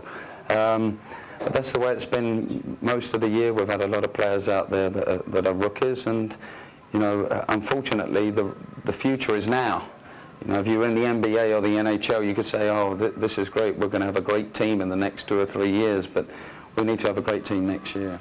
And some great fans here in Detroit, they have supported, and we met some in the hotel yesterday in Pittsburgh. Wonderful. I've said since 1990, when I come back here to live and was going to play indoor soccer here, that we needed really to be out here in the suburbs and out at the Palace, and spoke to Mr. Davidson then actually in 1992 about it, and knew that the fan base was out here, and fortunately enough, not too long after that, they decided to put a franchise in out here, and again we're seeing what I thought would definitely happen, and that's just thousands upon thousands of people coming out to the games.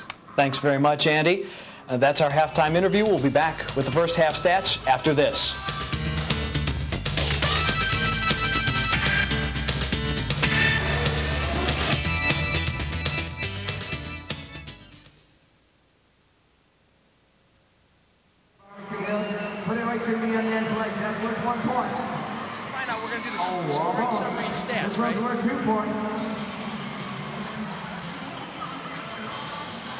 We got it. From the top of the arc, we're 3 points. Almost. All right, Cody, you got 1 point. Your name is? All right, Andy, where are you from? Okay, from Michigan. First one is worth 1 point through the young man's leg. He's got 1. Bring it on back. This one's worth 2. Almost. All right, this is the big one worth 3 points. It looks like it is. Oh, almost off the post. Leg. All right, next contestant, come on over. Okay. You gotta speed it up. What's your name? Okay, Stevie, go ahead. Take it 1. Okay, this one's worth 2.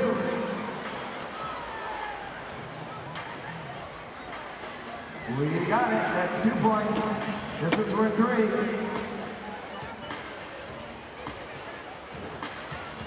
Oh, now we got a tie. We got a last one. And your name is? Okay, junior baby. Go. Oh, he puts it through. This one's worth 2 points. We have got a winner. This was worth 3. Back at the Palace of Auburn Hills, let's take a look at the second quarter scoring. The Neon Superman, Andy Chapman with goal number 37. Hormoz with the assist. Hormoz then got the marker at 5:09, his 5th of the season. Rowe on the assist. Valencia at 8:13 with the assist from McClellan for the Warthogs. But then Kenny Snow making his comeback, his 9th goal of the season. Hormoz with the assist at 11:02. And then Harmon unassisted for the go-ahead goal at 12:28. Taking a look at the halftime stats. Still, the shots are leading towards the Warthogs, but the only shots that are important are the ones that go into the net. The Neon have still doubled up on fouls, but you can see the attack time is starting to get closer. The Neon did a great job of putting in their opportunities and taking advantage of what they were able to get. Joel, one of the common things that we know, one of the givens is that this crowd is going to be into the ball game the rest of the night. Now, the strategy question is, what does the Neon have to do to continue that excellent second quarter play? They need to get a lot of shots and a lot of quick shots, because that's catching the Warthogs off balance. When the Warthogs are able to set up their defense, they play a marvelous half-court defense. But if the Neon are able to get quick opportunities to take advantage of them, that's how they'll win this ball game. Well, you've always wanted to go inside a professional sports locker room. Let's do it now. Let's go live to the Neon locker room and see what's going on.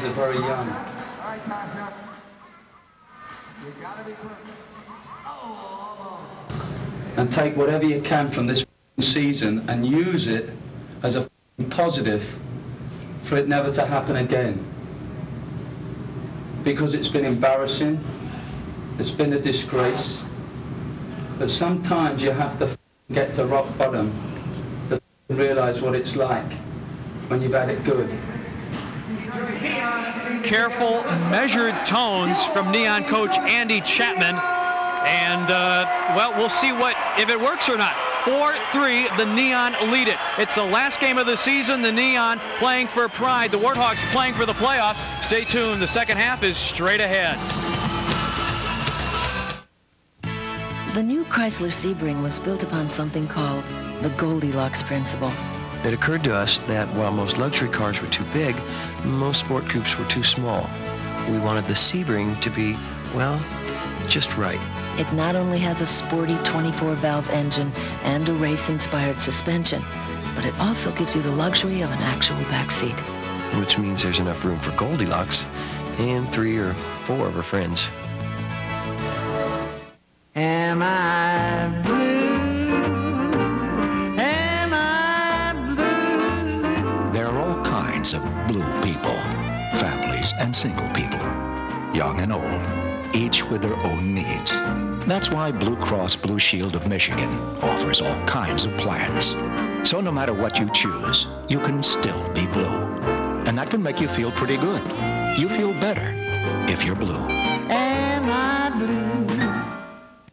You can do a lot to make your car a high-performance car, but Bell Tire wants you to remember that if you don't have high-performance tires, it changes everything. So come to Bell Tire for the right tire, like the Kelly Charger SR, starting at just $46.99. With Kelly tires from Bell Tire, you'll notice a big difference. And so will everyone else. Hey, nice tires. Bell Tires, American Car Care Centers. Tonight's halftime was brought to you by American Airlines. From Detroit, American provides service to over 100 destinations in 45 countries. American Airlines, something special in the air.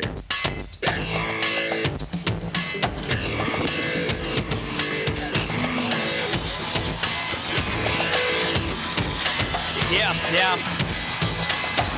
All right. Indoor soccer from the Palace of Auburn Hills. And the Warthogs trailing the Neon 4-3. And the Neon playing very well, particularly in that second quarter, with Joel Epstein on Pete Pranica, getting ready for the second half of play. And the crowd settles back in their seats after raising quite a roar in that second period. You know, in the second half of ball games the Neon have played at home so far this season, out of the 13 games that they've played, they've scored just 25 goals in 13 home games.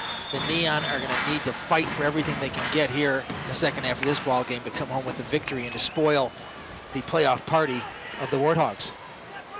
And John Kluba has been outstanding for the Neon in goal. Hormoz possesses for the Neon as we're underway here in the third. Plays it back to Ian Fairbrother, who chips it along, intended for Andy Chapman. Chapman settles. Bobby Harmon in the corner. Shove there and plays it back to Fairbrother. Fairbrother returning after an extended layoff due to a hamstring problem. He is back and active. And bouncing ball is corralled by David Tenney, the keeper for Washington. And Tenney looked fine on that play. He had a little time to rest, and hopefully for the Warthogs, his hand is better and he's ready to go the second half. There's a handball call. Looked like on McClellan there. He tried to use all parts of his body to get that ball going where he wanted. It was a delayed call, and as you take a look at part of one of the best, maybe the best crowd this season here at the Palace of Auburn Hills, cheering on their Detroit Neon. 4-3, Neon out in front. Zhao dribbles to midfield and plays for Valencia. Valencia will chip. Tough angled shot. That one off the foot of Todd Haskins. And again, Kluba equal to the task. Here comes Kenny Snow on the fly. Kenny turns and fires. That one deflected high off the window. Wagstaff chases it down. Kenny Snow back with it. Kenny being double teamed, practically mugged at the top of the arch. And then a hard foul taken by McCall. And as we mentioned in the first half, Joel, McCall doesn't take much in the way of byplay from the opposition. He'll let you know that he's there. See, he sort of subtly comes in here and knocks the Warthog player right down. Not a bad foul because he's coming back and perhaps there's an odd man rush coming against his team, so he's going to take the foul where there's no harm as far as field position goes. McCall, a 4-year starter at Michigan State, as this one lofted over the boards off the foot of Marcelo Valencia.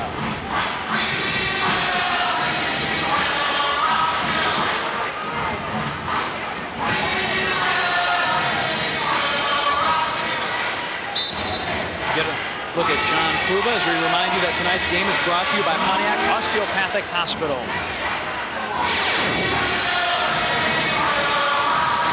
Ball at midfield, now along the boards, played by number 3. That's Troy Snyder. Snyder plays back to his keeper. Washington a little shell-shocked after that second quarter. Here comes Washington. Washington tackled nicely by Snow. Kenny Snow, not known as a defensive player, but a nice play there for Kenny. Here maybe with an offensive chance. Snow with a heel kick, trying to wrap it around. Unable to get good heel on it, I guess you might say. But again, he was out there in front. That was an interesting wraparound heel attempt. The ball first hit him in the face, and he kept his composure and tried to do a wraparound back heel to assist or set up a goal or try to knock that ball in with his back heel. Schenker going for the ball. There's Steve Kinsey. He's set to have surgery on Wednesday. He's going to have an arthroscope on his knee, cartilage damage. They don't know to what extent it is, but he's been out since the San Jose Grizzly victory the Neon had here at home earlier in September.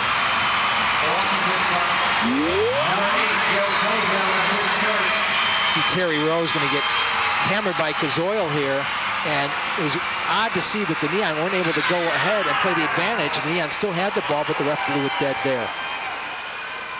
Here come Washington with possession.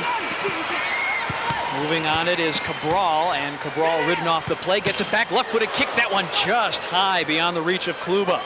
That could have been a game tire. Koziol, and there's a sweeping kick by Cabral. Another chance by Radwanski, that one wide. Cabral has it taken away. Here comes Hormoz.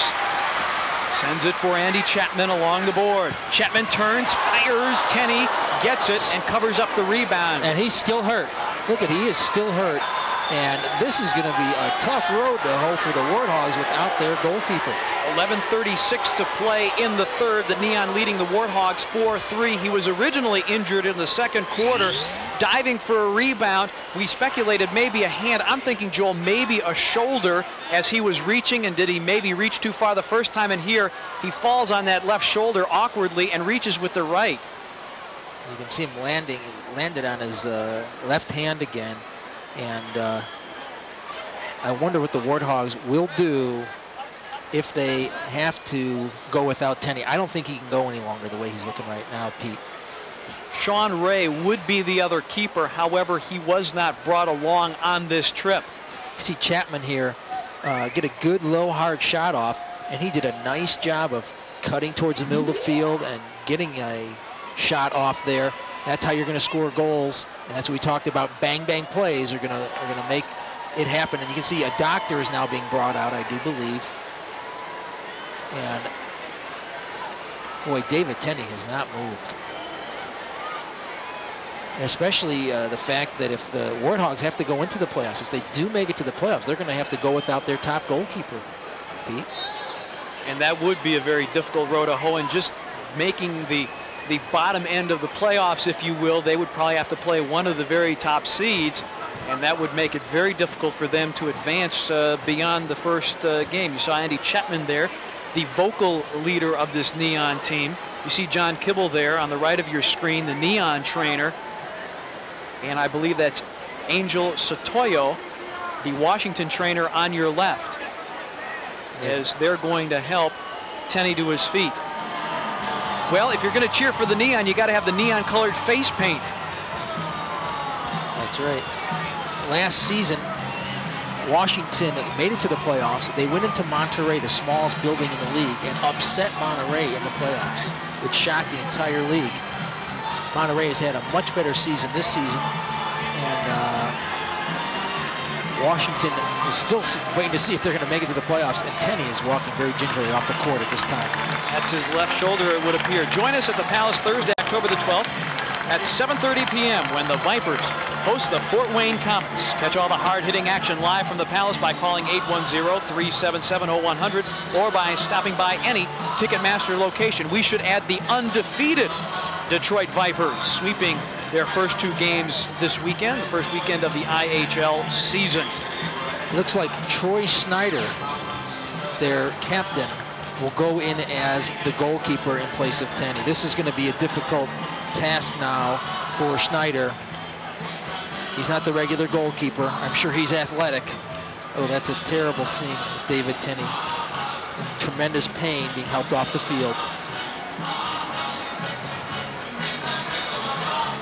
Flipping through the Washington statistics, Troy Snyder does appear in the goalkeeper statistics with 29 minutes and 50 seconds of action, facing 10 shots, saving 5 and allowing 5 goals. So he's got a goal against average of just over 10, and this is a situation where the Neon should be able to take advantage of, plus the fact that the Warthogs will be down a player in their rotation, and not down just any player. An all-star. They'll be down an all-star, their top defender and their captain, and that's going to be hard for them to deal with. Joel, it's always difficult to second-guess a coach, but you know what? Now that I've said it, I'm going to do it. You're playing a game for the playoffs. Okay, I understand that the Neon have had difficulty scoring goals, but if you're Jim Gabarra, even as insurance, don't you bring a second keeper on the trip? Well, he might not have been able to. It might have been an injury situation with Sean Ray as well. We're not sure about that, unfortunately. And he's going to go, I do believe, with what he probably feels, the guy who's played the most minutes in goal of any of his out players. Snow with a blast. His regular field players. And Snyder able to defend that one. Snow tries again, and a whistle and a stoppage of play. 11:18 to play here in the third. 4-3 Neon in front. Excuse me, Pete. Now Troy Snyder has got to change his thinking quite a bit here. He's got to get mentally prepared to play in the goal. And if the Neon can put pressure on him right away, he's not going to be able to adjust. Fairbrother, shot and a save off the foot of Steve McCall. You can see the Neon going to McCall a lot on these set pieces. Unfortunately for that situation, McCall didn't get all of it. He kind of hit about a 3/4 speed ball. Koziol along the near side into the corner. Marked there by Andy Wagstaff, back to McClellan. And McClellan is marked by Chris Crawford. Washington trying to figure out what they have to do to beat this Neon club. Back to Snyder. And he'll settle. Neon have gone to a low-pressure half-court defense.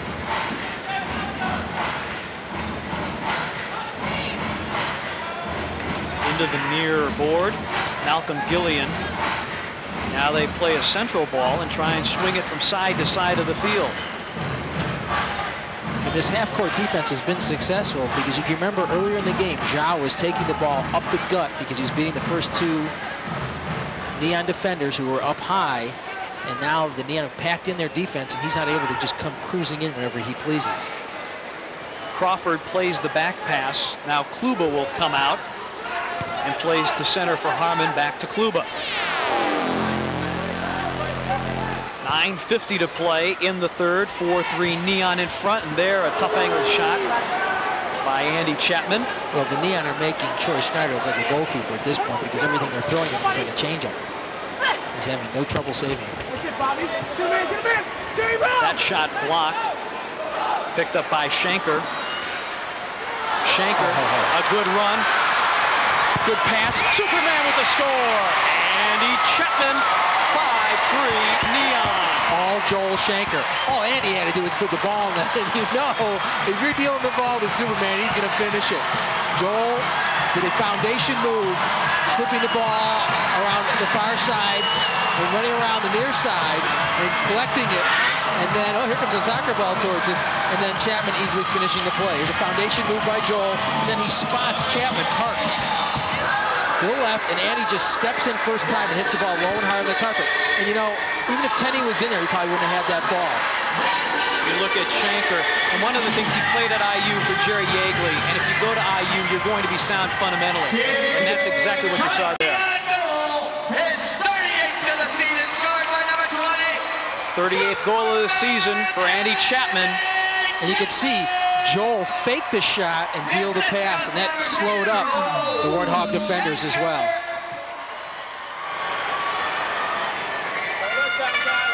Ball went out of play while we were looking at the replay, and Washington will restart. 9:18 for the third, 5-3 Neon. From the corner spot, that one chipped in and blocked out in front. So off the set piece, again the Neon able to come up with the defensive stop. Valencia along the near board, dumps it into the corner. Wagstaff marking Haskins there. This is really unfamiliar territory for the Neon. They've not played well in third quarters in most games this season, but here they are, controlling the game with a 2-goal lead. Let's see if they can protect this lead now. Koziol to the top of the arch. Washington was fouled and tried the quick restart. Good team defense there. Chris Crawford coming across to help. That's what they're going to need because these Warthog attackers are very crafty and they have the ability to dribble and make things happen. Fairbrother with the foul for the Neon. Valencia with the restart. The Neon with the two-man wall. Shot from a tough angle by Koziol. Hormoz comes away with it to Erwin Asselman, or check it with Kenny Snow. And Snow had some open territory, but unable to finish the threat. And the ball comes back to Ian Fairbrother for the Neon, and they'll reset it once again. But Kluba with a bad pass that time. Haskins picks it up. Wagstaff misses on the tackle attempt, but Crawford there to clean it up for the Neon. And once again, he makes the sliding tackle. And you can see that the Warthogs are making high-pressure defense work for them. They got the Neon scrambling in their own end, and if you're able to steal the ball in the offensive end, you're going to be able to get an easy opportunity at the goal. Wagstaff going all out for this ball, sliding down. McClellan going past him. And Crawford, importantly, backing him up. And that's one thing that if you're a young player, you need to realize that if every time you go on the ground, you're out of the play.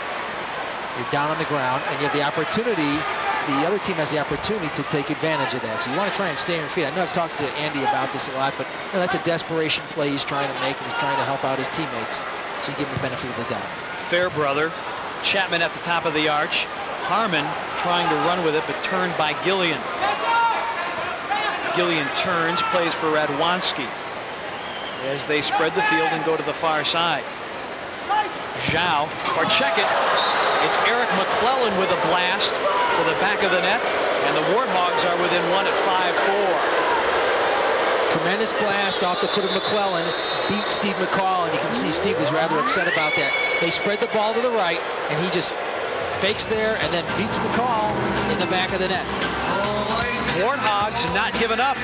Neon lead at 5-4, 7:29 for the third. We'll be back with more indoor soccer action after this. Here's another clever idea from Plymouth. In the new Plymouth Grand Voyager, a seat is not only a seat, it's a table and a cup holder. It can come with a drawer, and one seat can convert into 2 reclining child safety seats. Overall, the Plymouth Grand Voyager seats are the best minivan seats on wheels. In fact, they're the only minivan seats on wheels. Clever idea. Plymouth Grand Voyager. It simply slides, folds, protects, unfolds, rolls, and drives better. When you need eye care, your concern is to find the very best. Look for Milman Durr, your total eye care facility, all under one roof. Our doctors are proud of their state-of-the-art equipment and professionally trained staff. We provide services from basic exams to outpatient surgical procedures, including cataract and laser surgery, retinal diagnostics and treatment, radial keratotomy, and eyelid surgery. If you need eye care, call now. Milman Durr, it's the first step. There's a strange phenomenon hitting the state. People everywhere are getting bit. It's very contagious, spreading rapidly, and symptoms include an uncontrollable desire for Detroit Vipers hockey at the Palace. The only known cure. I got him! My Vipers tickets! If you get bit, call 810-377-0100. Only Vipers hockey ticket packages start at $29.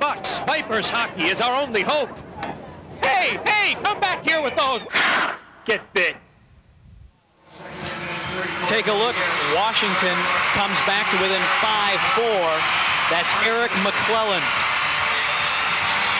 He got one stutter step going, was able to keep Steve McCall from cutting off his angle, and he blasted the ball with his right foot into the corner. Washington was smart there. They went to the wide side of the field, the open side. To Breezy or Homos for Kenny Snow in the middle of the arch.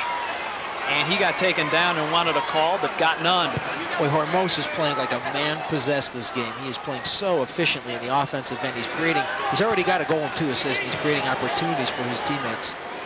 Valencia here on the near side, and Rowe heads that out for the Neon.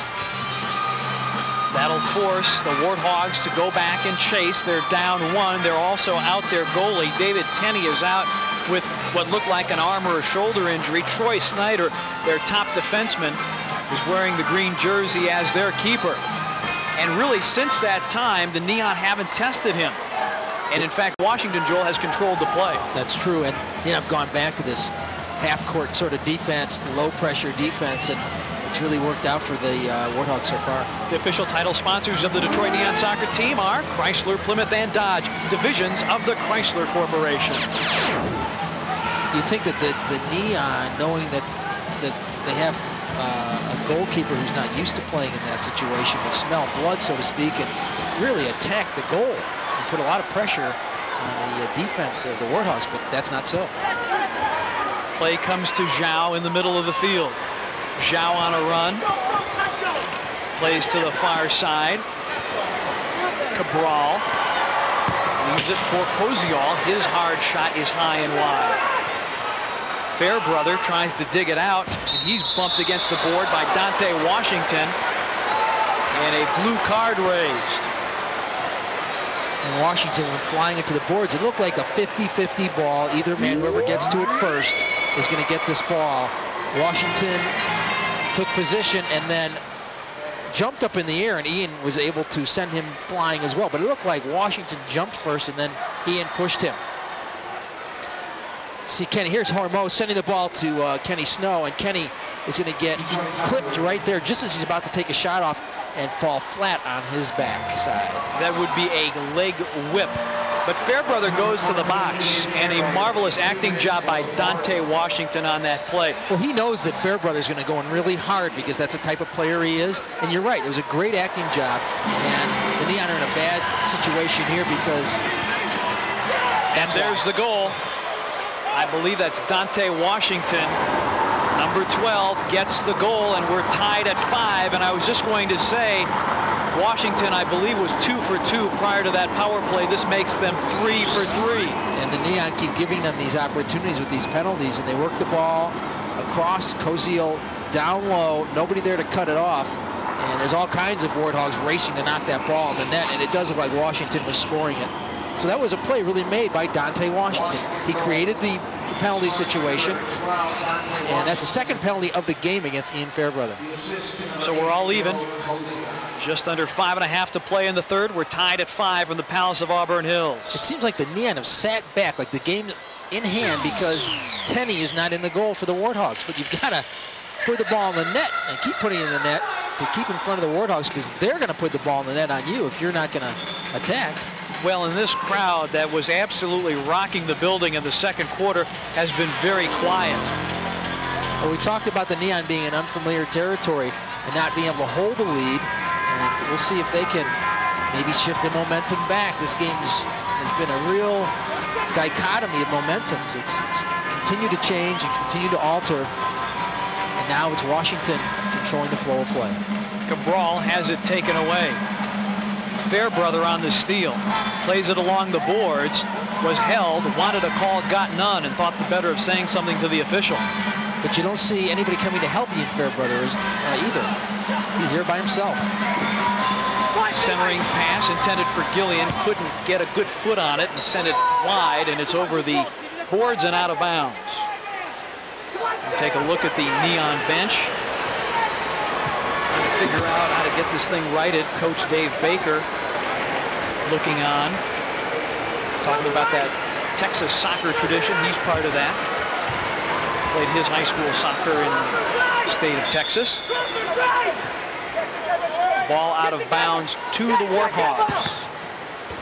And that bouncing shot just beyond Kluba's hands. Washington can't control for Washington. Terry Rowe with it. Spider sends it up ahead. Kenny Snow on a run, but Troy Snyder, the keeper, comes out to play to Radwanski. You know Schneider's going to be efficient at working that ball first time, first touch out of his own area because he's a defender. And he's used to doing that. Snow dribbles to the far board for Crawford, and it's headed out. It'll be Detroit ball. You see Noel Corwin has not got into the game at all, and that's probably due to some injury that he has not healed. I know the bottom of his foot was bothering him. Wagstaff dives in, he shoots, he scores! That was a handball on Andy Wagstaff, and that's why I paused, Joel. I didn't think that play was going to count. The ball bounced up and bit him in the hand, but he didn't hesitate. He knew where to find the net. And he's been a hot commodity lately. Andy Wagstaff, first with the left foot, and it bounces back to him, hits him in the paw, and then he hits him with his right foot. There's been some weird angle goals tonight. He has now scored in 5 of the last 6 Neon games. And he has come on. You talk about the trade of Drago, however you want to interpret that, but that has opened up playing time for guys like Andy Wagstaff. As you take a look at the goal here, bounces off, little volley, there you go, in the back of the net. There you see Toddy, Andy Wagstaff. He's pleased, he's got his tonight, and he's going to hope to get more. 6-5. Neon back out in front. And Kenny Snow there on the assist. So again, the addition of Snow pays dividends for the Neon. Washington wants to turn. Can't. Sends it back to McClellan. Every time the Neon go to high pressure defense and Zhao is in the game, he busts up the middle. He's very hard to contain, and that's why they've gone to low pressure defense to try and contain him. McClellan working on Fairbrother. Fairbrother marks him now at the red line, and the ball comes back to Zhao at the middle of the field. And Kojo plays back to his keeper, Troy Snyder.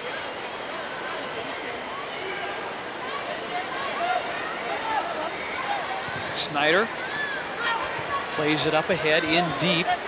Hormoz defending Washington there, and Hormoz is able to control it and play it to Fairbrother.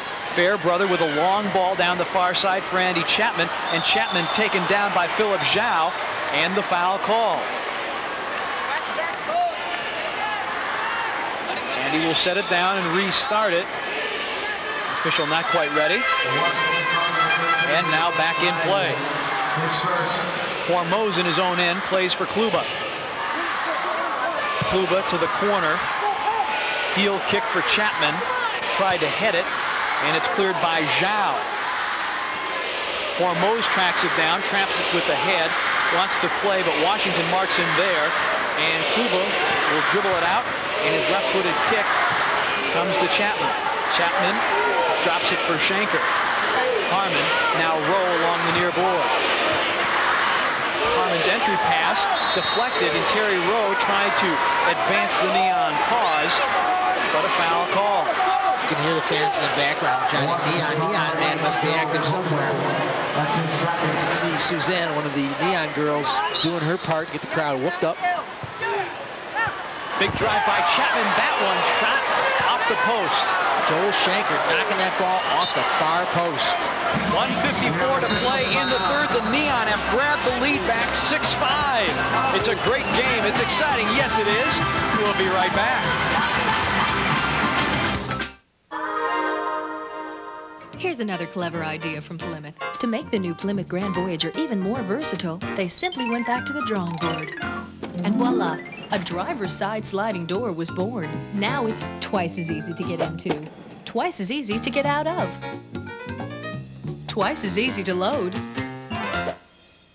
twice as easy to unload. Grand Voyager. It simply slides, folds, protects, unfolds, rolls, and drives better. Am I blue? Am I blue? There are all kinds of blue people, families and single people, young and old, each with their own needs. That's why Blue Cross Blue Shield of Michigan offers all kinds of plans. So no matter what you choose, you can still be blue. And that can make you feel pretty good. You feel better if you're blue. Am I blue? Some people work hard to stay informed. Others have discovered an easier way, the Oakland Press. Whether it's local news or the latest from Washington or the Middle East, my source is the Oakland Press. As a teacher, news that impacts the community is important to me. That's why I read the Oakland Press. I like everything about the Oakland Press, and it always has more coupons than any other paper. If you're tired of spending more time looking for your news than reading it, call 332-81814 or deliver. This copyrighted broadcast is the sole and exclusive property of the Continental Indoor Soccer League Incorporated and the Detroit Neon. No portion of this program may be broadcast, telecast, transmitted, rebroadcast, copied, or used in any manner for any purpose without the prior written consent of the Continental Indoor Soccer League Incorporated and the Detroit Neon. As they do so often, the music juices the crowd here at the Palace of Auburn Hills. The Neon up 6-5. That also helps get the crowd up and at them, along with Neon Man. And it's a great scene here, indoor soccer at the Palace of Auburn Hills. $1:35 for the quarter, 6-5 Neon in front.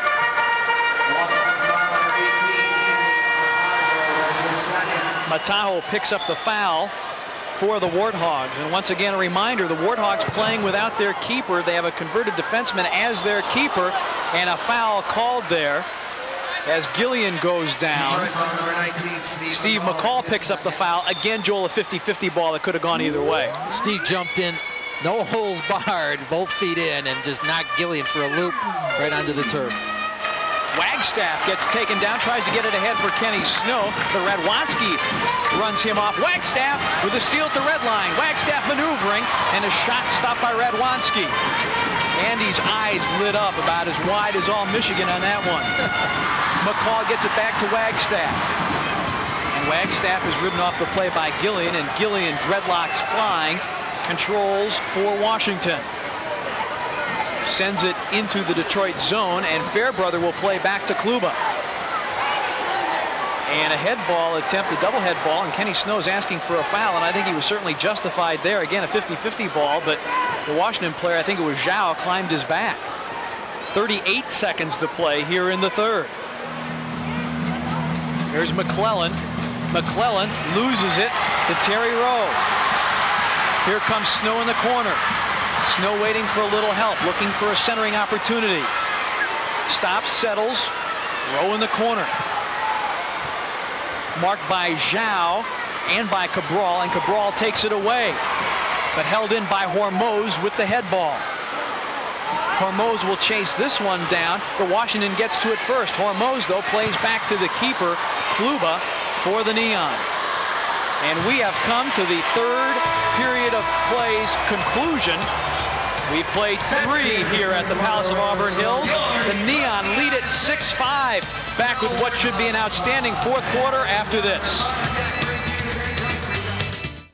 With the CISL X, we wanted to build a car that would be the best in its class.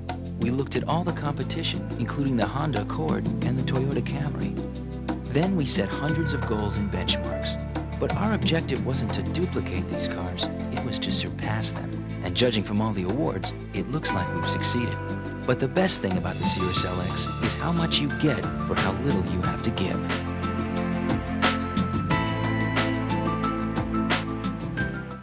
Am I blue? Am I blue? There are all kinds of blue people, families and single people, young and old, each with their own needs. That's why Blue Cross Blue Shield of Michigan offers all kinds of plans. So no matter what you choose, you can still be blue. And that can make you feel pretty good. You feel better if you're blue. Am I blue? Bush's Value Land presents Grant Hill, downtown Houston. Chris Webber, Joanne Howard. Tickets on sale now at the Michigan Student Union, all Ticketmaster outlets, and the Palace box office, or charge by phone.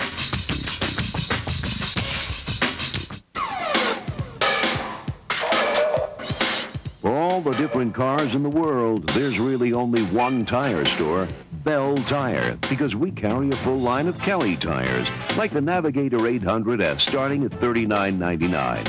What's more, the service at Bell Tire is fast and friendly. And that's not about to change.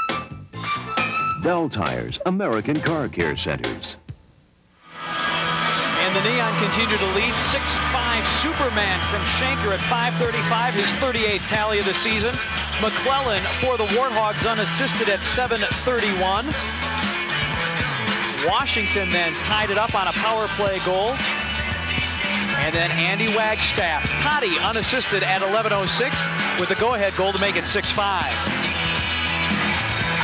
You see that the stats are still favoring the Warthogs, but the score is favoring the Neon. Look at the attack time difference. They built it up again, and it's unusual to see because now you've got a goalie who's not used to playing in the goal. They got Troy Schneider in there, and it's in place of David Tenney, the normal goalkeeper who's injured.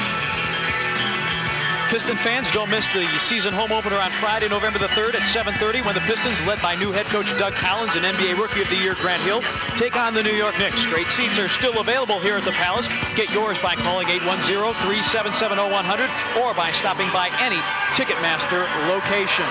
And that'll be an interesting matchup for the Knicks with the new head coach and Don Nelson, and of course Doug Collins moving out of the broadcast booth and here in Detroit. So you're saying there's hope for us, Joel? This has not been a good quarter for the Warthogs this season, Joel. They have given up 14 more goals than they've scored in the fourth quarter. Of course, the Neon are not known for a strong second half, but the Warthogs are about a 500 ball club as the season, but their goal differential, they're down 15 goals over the season. That's unusual to see when they have a 500 record. Kuba plays the long ball, tracked down by Washington, and Wagstaff, or check it, actually that was Chris Crawford that sent that one very close from a tough angle. And now the Neon decide to go high pressure, and they change their lineup a little bit around to high pressure defense. Hormoz with it, and gives it up to Koziol. Koziol on the crossover, looking for the left-footed shot. That one off the glass. Gillian can't get the rebound for Washington. And here come the Neon, or so I thought for a moment. Tonight's game is brought to you by Pontiac Osteopathic Hospital.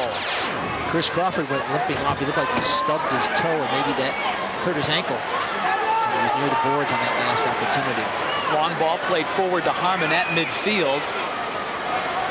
Manny Mataho, though, plays for Washington to the far boards where Radwanski has it. Mataho sweeps it forward, stolen by the Neon. McCall with it. Wagstaff Back to McCall, or check it now. Harmon actually picked it up. Wagstaff on a drive, and that one was hard and on the target, only maybe a foot wide, and Troy Snyder, the converted keeper, didn't flinch. He was not going to get anywhere near that one, and that's what Andy Wagstaff has been known for as he's come on so strong this part of the season. He can blast the ball. And Wagstaff, maybe with another opportunity, has it in his own end, but wisely gives it up to Fairbrother. Ian plays the long ball. Coming out of the crease to play it is Snyder. Plays it to center, but settled by Harmon for the Neon. Harmon on a run, shakes his defender, and will play it back. A central ball to McCall, and the Neon wisely here with 12:45 to play in the fourth, playing a little conservatively, but playing for a good opening as opposed to maybe taking a reckless shot, which might lead to a break at the other end. You're looking for a little insurance here, Pete. Kluba sends it down. Snow turns. He's got Wagstaff, left-footed shot, deflected. Rebound kicked in the air by Cabral. Harmon gets it, shot, he scores! Andy Wagstaff again. Oh, Toddy, they love you here at the Palace. Nothing like being at the right place at the right time, and he was helping Bobby Harmon. Bobby tried to chest trap a ball that bounced off the turf about 10 feet in the air, couldn't handle it. But Bobby stayed with it. Got a piece of it, and Andy came and cleaned it up for him. You can see the Neon, this is what they needed, was some insurance. Kenny Snow saw Wagstaff come across the field. He works the ball across to him, but did not get a good shot. Here the ball bounces, and Bobby's trying to track it down.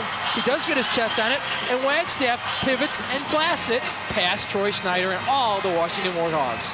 So now you look at the Neon, and it's all Andy Wagstaff building this lead. The last 2 goals are his. He makes good things happen. He's not a big player by any stretch of the imagination, all of 5'5", but he's instant electricity for the Neon. And a shot, and Kluba handles that. Big save by Kluba, beautiful two-handed diving save, and he did not give up a rebound, which was key on that situation. Jillian in the corner now as the Warthogs trail by 2. His centering attempt is tipped by Crawford, but held in on the near side. Good to see Crawford back out there. He's had a momentary stinger on his ankle, and he's back out ready to go. McClellan has it taken away, but still the Warthogs control. Centering pass intercepted by Shanker. Here come the Neon. Bounce pass off the sideboard to Shanker, but nobody home for the Neon. McClellan will bring it the other way. He's got 3-on-2, but the Neon numbers coming back. A shot wide of the mark off the foot of Valencia. Rebound given up, and another shot, this one high and wide over the top. Koziol sliding in for the shot that time, and again pressure put on. They got a break that time, but the Neon able to deflect. Once again, Kenny Snow getting in there and playing some important defense. You can see Deanne doing the wiggle. Kluba fired that ball right into the stands, Pete. That's not what he wanted. No. And he's holding his left arm. Well, he's got to be a little pumped. He told me yesterday when he came here, he anticipated playing a little bit under Curtis McAllister.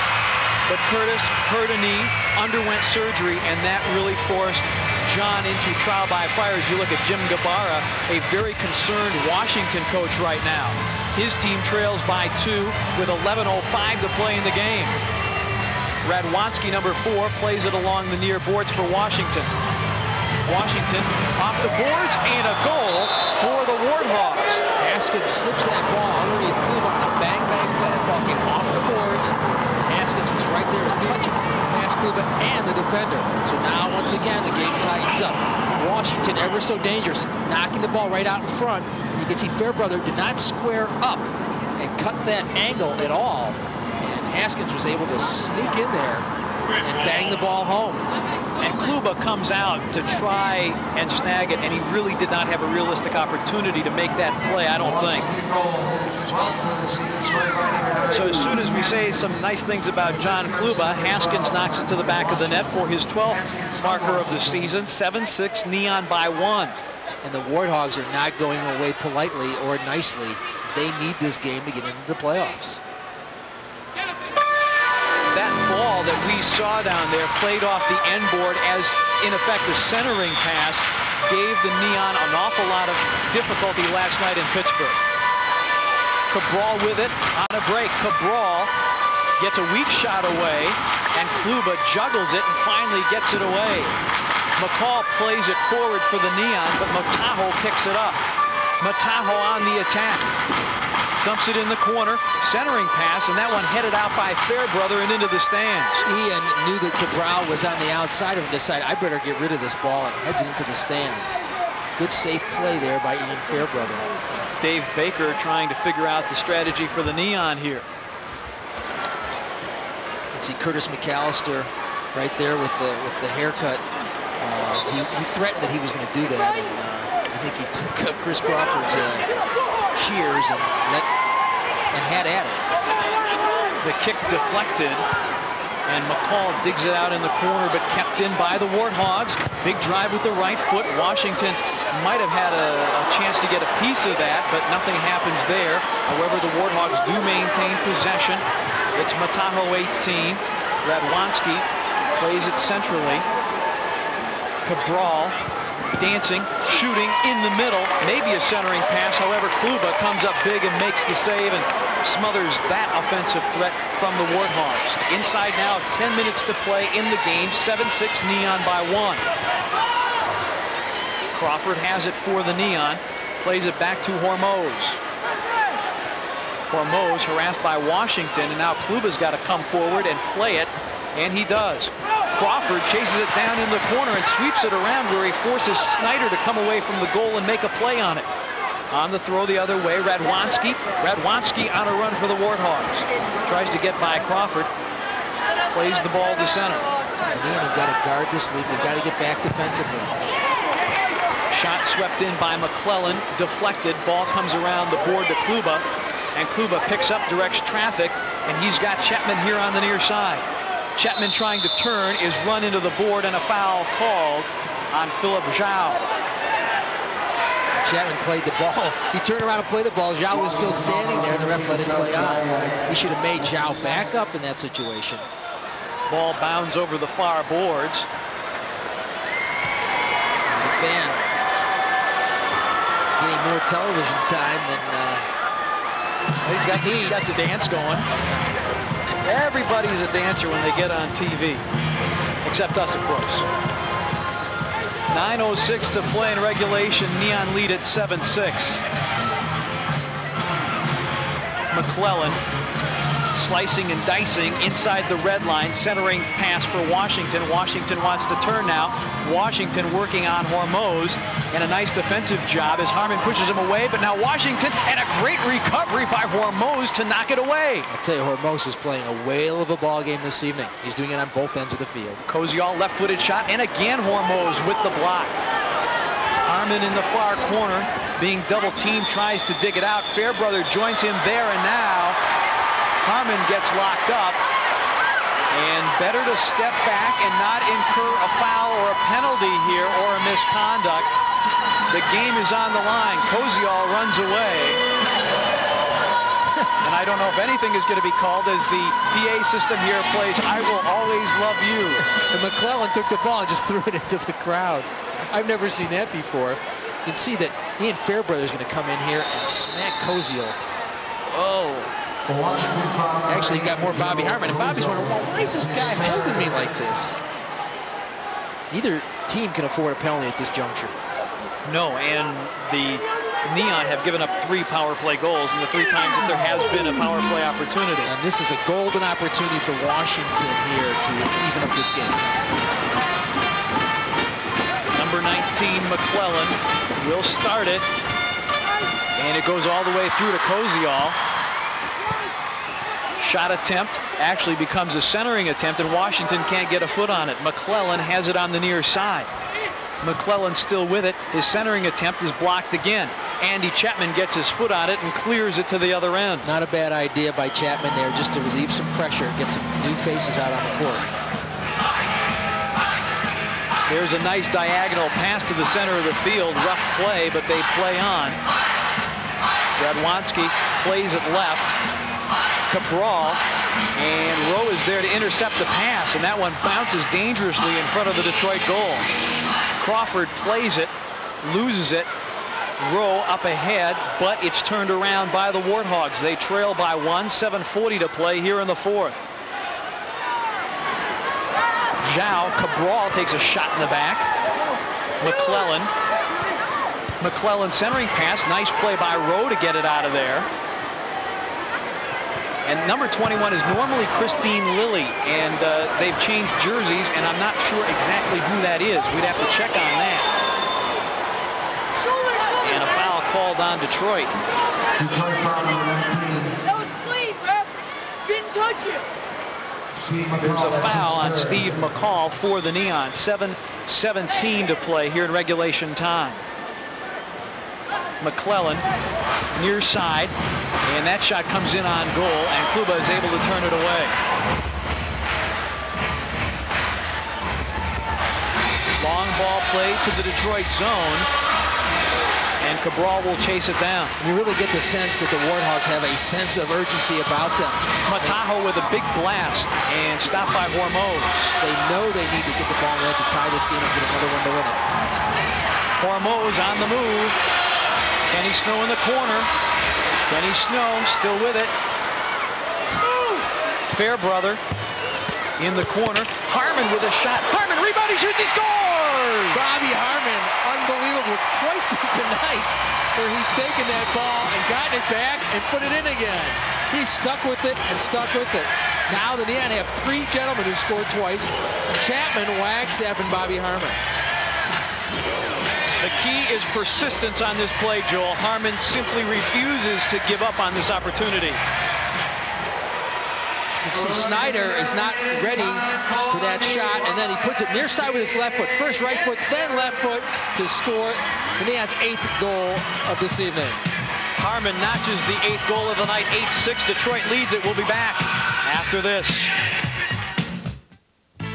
The new Chrysler Sebring was built upon something called the Goldilocks principle. It occurred to us that while most luxury cars were too big, most sport coupes were too small. We wanted the Sebring to be, well, just right. It not only has a sporty 24-valve engine and a race-inspired suspension, but it also gives you the luxury of an actual backseat. Which means there's enough room for Goldilocks and 3 or 4 of her friends.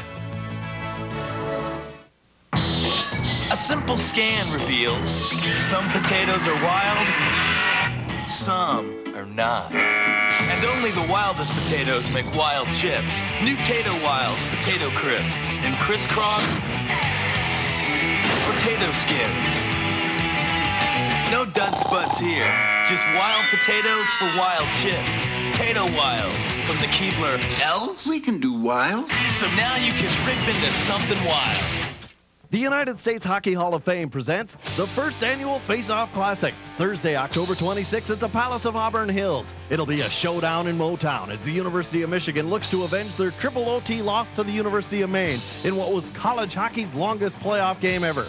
Tickets start at just $5. Call the Palace today at 810-377-0100. That's 810-377-0100. Get your seats and get your college hockey season started with a classic, the Face-Off Classic. You want to see how Detroit goes up 8-6? Who says persistence doesn't pay off? Bobby Harmon, very opportunistic. The ball comes off of Matajo, and he hits a right foot that Schneider's able to handle, but then he hits a left foot that Schneider isn't able to handle. The right one was up high, the left one was down low, and that's what the one you're going to score with is the one down low.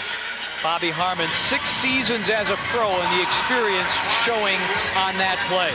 And the crowd loves it. Neon Man, show us that YMCA, big fella.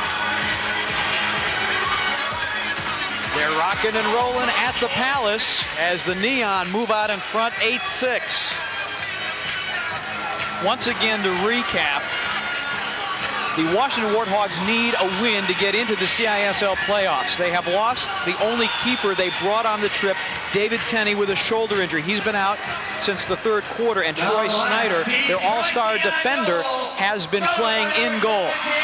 Very important now, Joel, that the Neon do not get complacent. 6:19 is a ton of time. Well, you know that the Warthogs are going to throw everything, including the kitchen sink, at them. They've got to stay back and mark. They can't get caught up playing and thinking that they're going to score a ton of goals here. They want to play defense and defense first. Moving with it is Haskins. Haskins marked closely by Fairbrother, plays it back to Cazal. Once again, Hormos, Pete, making an incredible play because Washington was left all by his lonesome. There was actually a 2v1, and Cabral tried forcing the ball, and Hormos stuck out a leg and was able to stop it. And that ball played very nicely off the end boards by Kluba as he waited for it to come to him and slings it up ahead. Hormos has been all over this field tonight. Haskins waiting for a little help. Left-footed shot, that one high off the window, chased down by Cabral at the far board. He'll settle and chip. Koziol has it taken away. Neon clear their end of the field, and they force Snyder to come up and play for the Warthogs. You'd like to see the Neon keep possession of the ball and march it up, all their players together, as opposed to Washington continue to attack and attack, because eventually they are going to be able to finish. Cabral, and a scissor kick off the top of the window. That's still in play.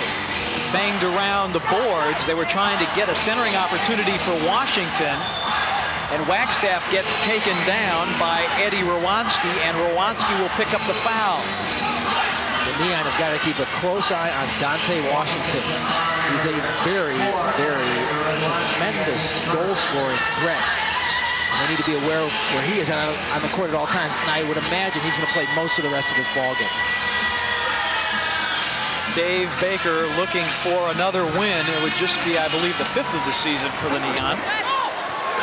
This one loose in the arch. Harmon swings at it, and it's over the glass. And Joel Shanker, a nice job of controlling the ball and setting up Bobby Harmon, and that's one I'm sure Bobby wished he had back. He could be wearing a few hats right now if he's able to put that one through.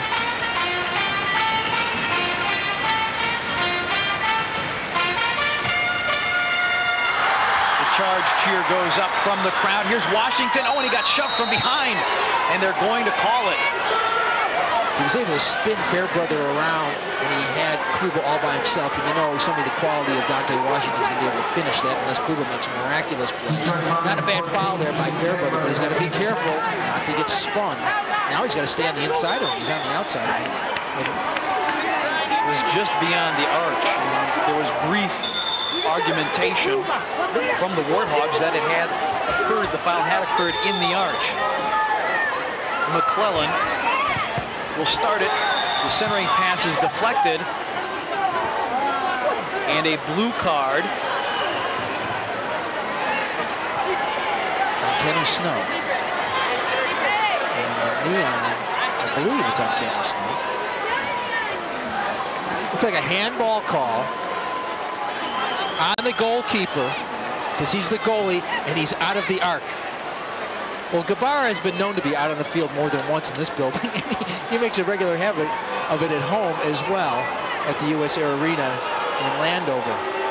But he's going to take a walk back, and this call goes against Washington with just 4 minutes and 20 seconds left, Pete. They've got to score 2, and now they're going to be shorthanded, one it looks like.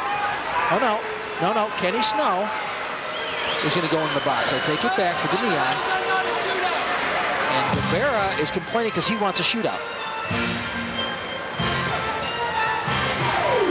Let's take a look.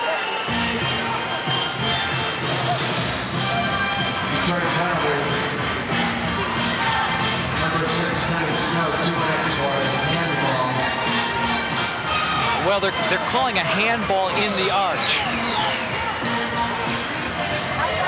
And the officials are going to talk about this one to see exactly what the proper placement of the ball should be.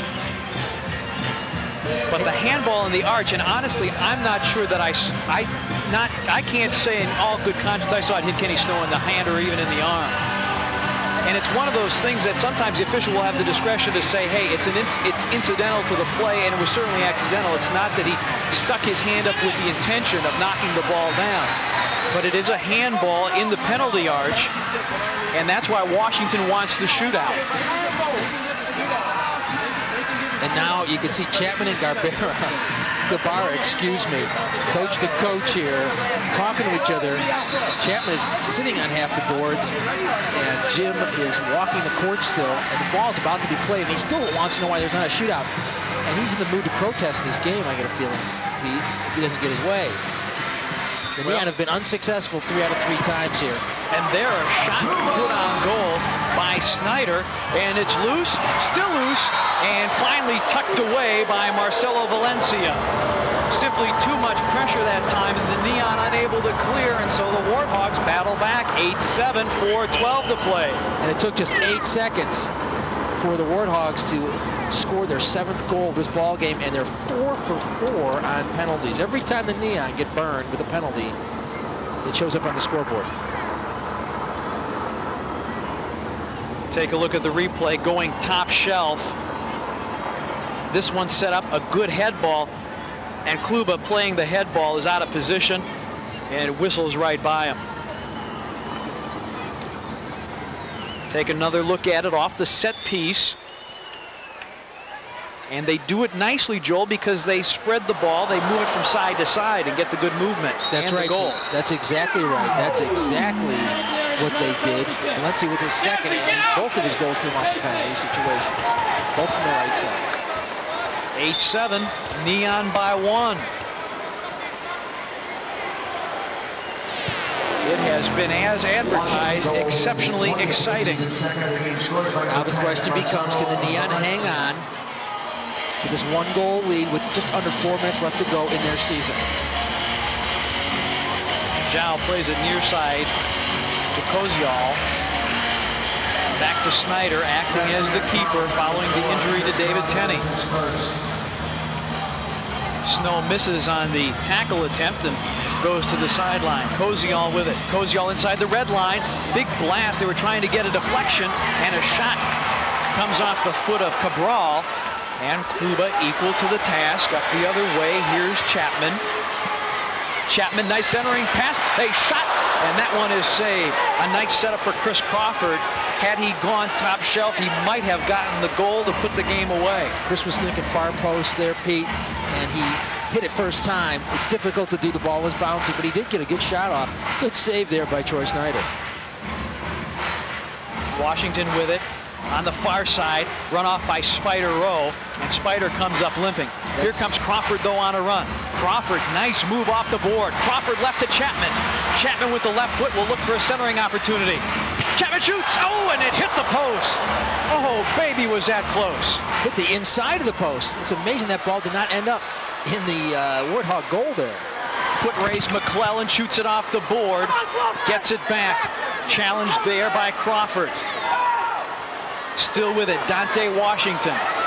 Dangerous situation for the Neon. Washington, and they drop it back to Central, where Manny Mateo will play and leave it for Troy Snyder. 2 minutes, 10 seconds to play in regulation. Mateo off the wall to Radwanski. Radwanski chases it back to center, and Troy Snyder. Inside of 2 minutes to play now. 1:56 to play in regulation time. Warthogs looking for a tie, maybe OT here. Bobby Harmon battling for it. Hormoz can't get it. Spider Rowe traps it, takes it along the board, can't get it out of there. Radwanski for the Warthogs. He's being bothered by Rowe. Rowe doing his best, can't get it out of there. Cabral, back pass, one-time shot, that one blocked in front. Chapman tries to clear, but it's deflected. He can't get it out of the zone. Picked up by Snyder. Radwanski. Back to Mateo.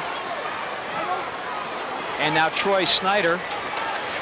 I wonder in this situation if he's considered now a 6th attacker. Yeah, you'd think so.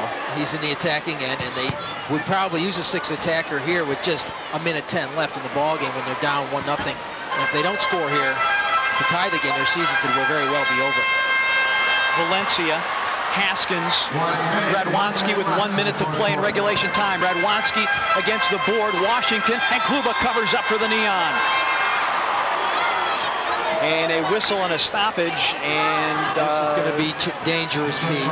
Very dangerous for the Neon here. And the Neon have got to keep the wits about them, with just 54 seconds left. This is the most dangerous play in soccer. The ball is on the baseline for the attacking team because the goalie's attention is split to the side, and also he's got to be aware of what's coming down the middle at him. Neon foul. They lead at 8-7, 54 seconds to play here in the fourth. And a whistle and a Washington timeout. 54 seconds in regulation time. The Neon lead at 8-7 in a nail-biter. We'll take a break and be back with a conclusion right after this. Am I blue? Am I blue? There are all kinds of blue people, families and single people, young and old, each with their own needs. That's why Blue Cross Blue Shield of Michigan offers all kinds of plans. So no matter what you choose, you can still be blue. And that can make you feel pretty good. You feel better if you're blue. Am I blue? You can do a lot to make your car a high-performance car, but Bell Tire wants you to remember that if you don't have high-performance tires, it changes everything. So come to Bell Tire for the right tire, like the Kelly Charger SR, starting at just $46.99. With Kelly tires from Bell Tire, you'll notice a big difference. And so will everyone else. Hey, nice tires. Bell Tires, American Car Care Centers. When you need eye care, your concern is to find the very best. Look for Milman Durr, your total eye care facility, all under one roof. Our doctors are proud of their state-of-the-art equipment and professionally trained staff. We provide services from basic exams to outpatient surgical procedures, including cataract and laser surgery, retinal diagnostics and treatment, radial keratotomy, and eyelid surgery. If you need eye care, call now. Milman Durr, it's the first step. Andy Chapman looking to build a little insurance for the Neon. He's going to hit a blast with his right foot. It's going to hit, just so close on the inside of the post. And bounce out. You can see that ball has no spin. He hit it clean.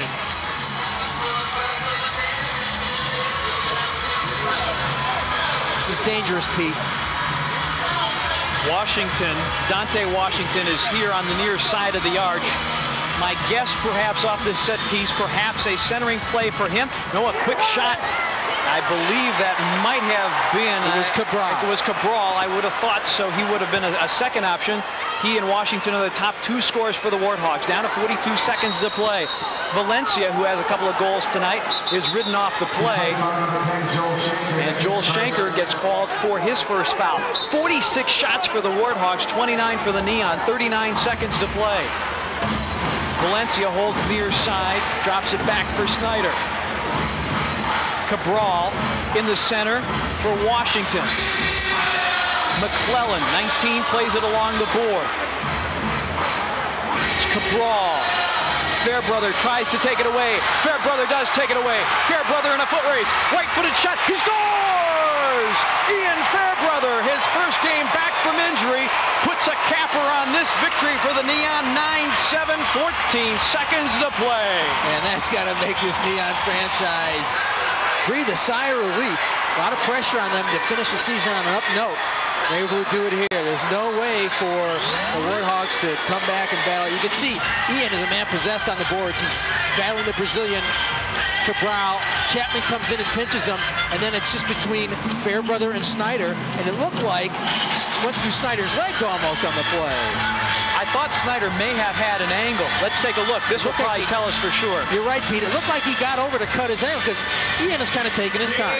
Detroit Neon goal, his fifth of the season, scoring on the arm, captain number 14, Ian Fairbrother. Kluba throws it up ahead with 4, with 3, and a whistle and a stoppage. A Detroit foul. They put it in play. 1-0. The clock goes off, and it is all over.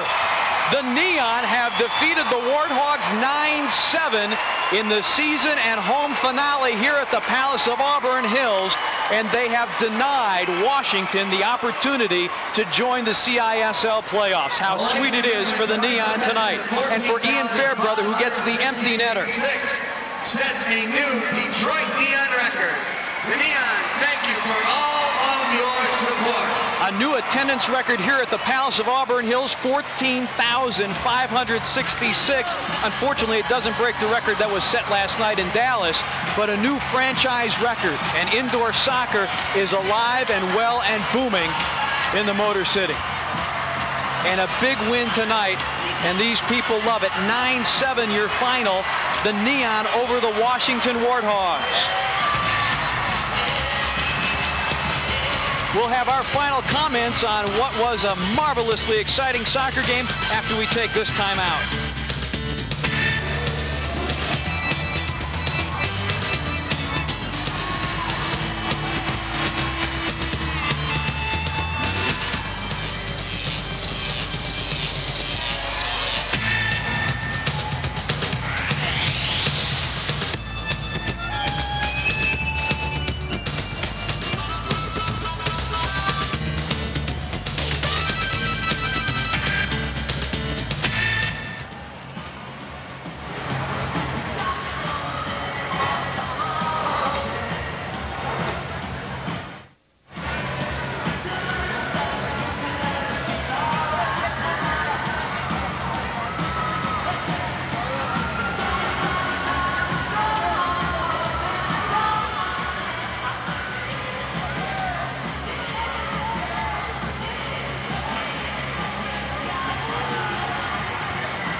Hang on.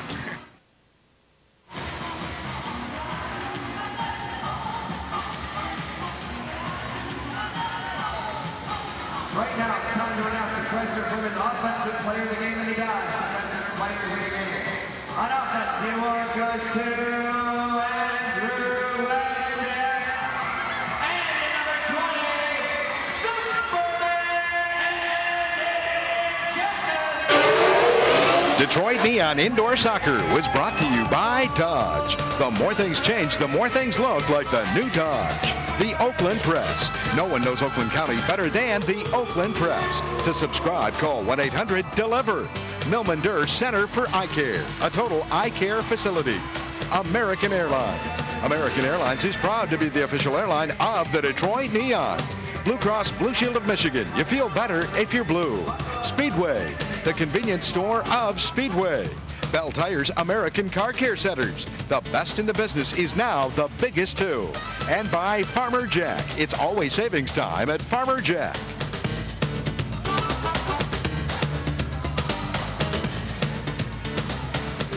And now it's time to announce the players of the game, brought to you by Chrysler, Plymouth, and Dodge. The Chrysler Plymouth Offensive Player of the Game is Andy Wagstaff. A couple of goals tonight, putting the Neon ahead to stay. And the Dodge Defensive Player of the Game is Hormoz, who blocked a number of shots and was all over clearing the zone and playing the game like a man possessed. Tonight's players of the game were brought to you by Chrysler, Plymouth, and Dodge, the official title sponsors of the Detroit Neon soccer team. There you see Toddy, Andy Wagstaff, and what a sweet way for him to end the season, scoring in 5 of the last 6, 2 goals here tonight, and it was a tremendous offensive performance from him. Really, everybody for the Detroit Neon came to play, and they played big in a game that didn't really mean anything to them in terms of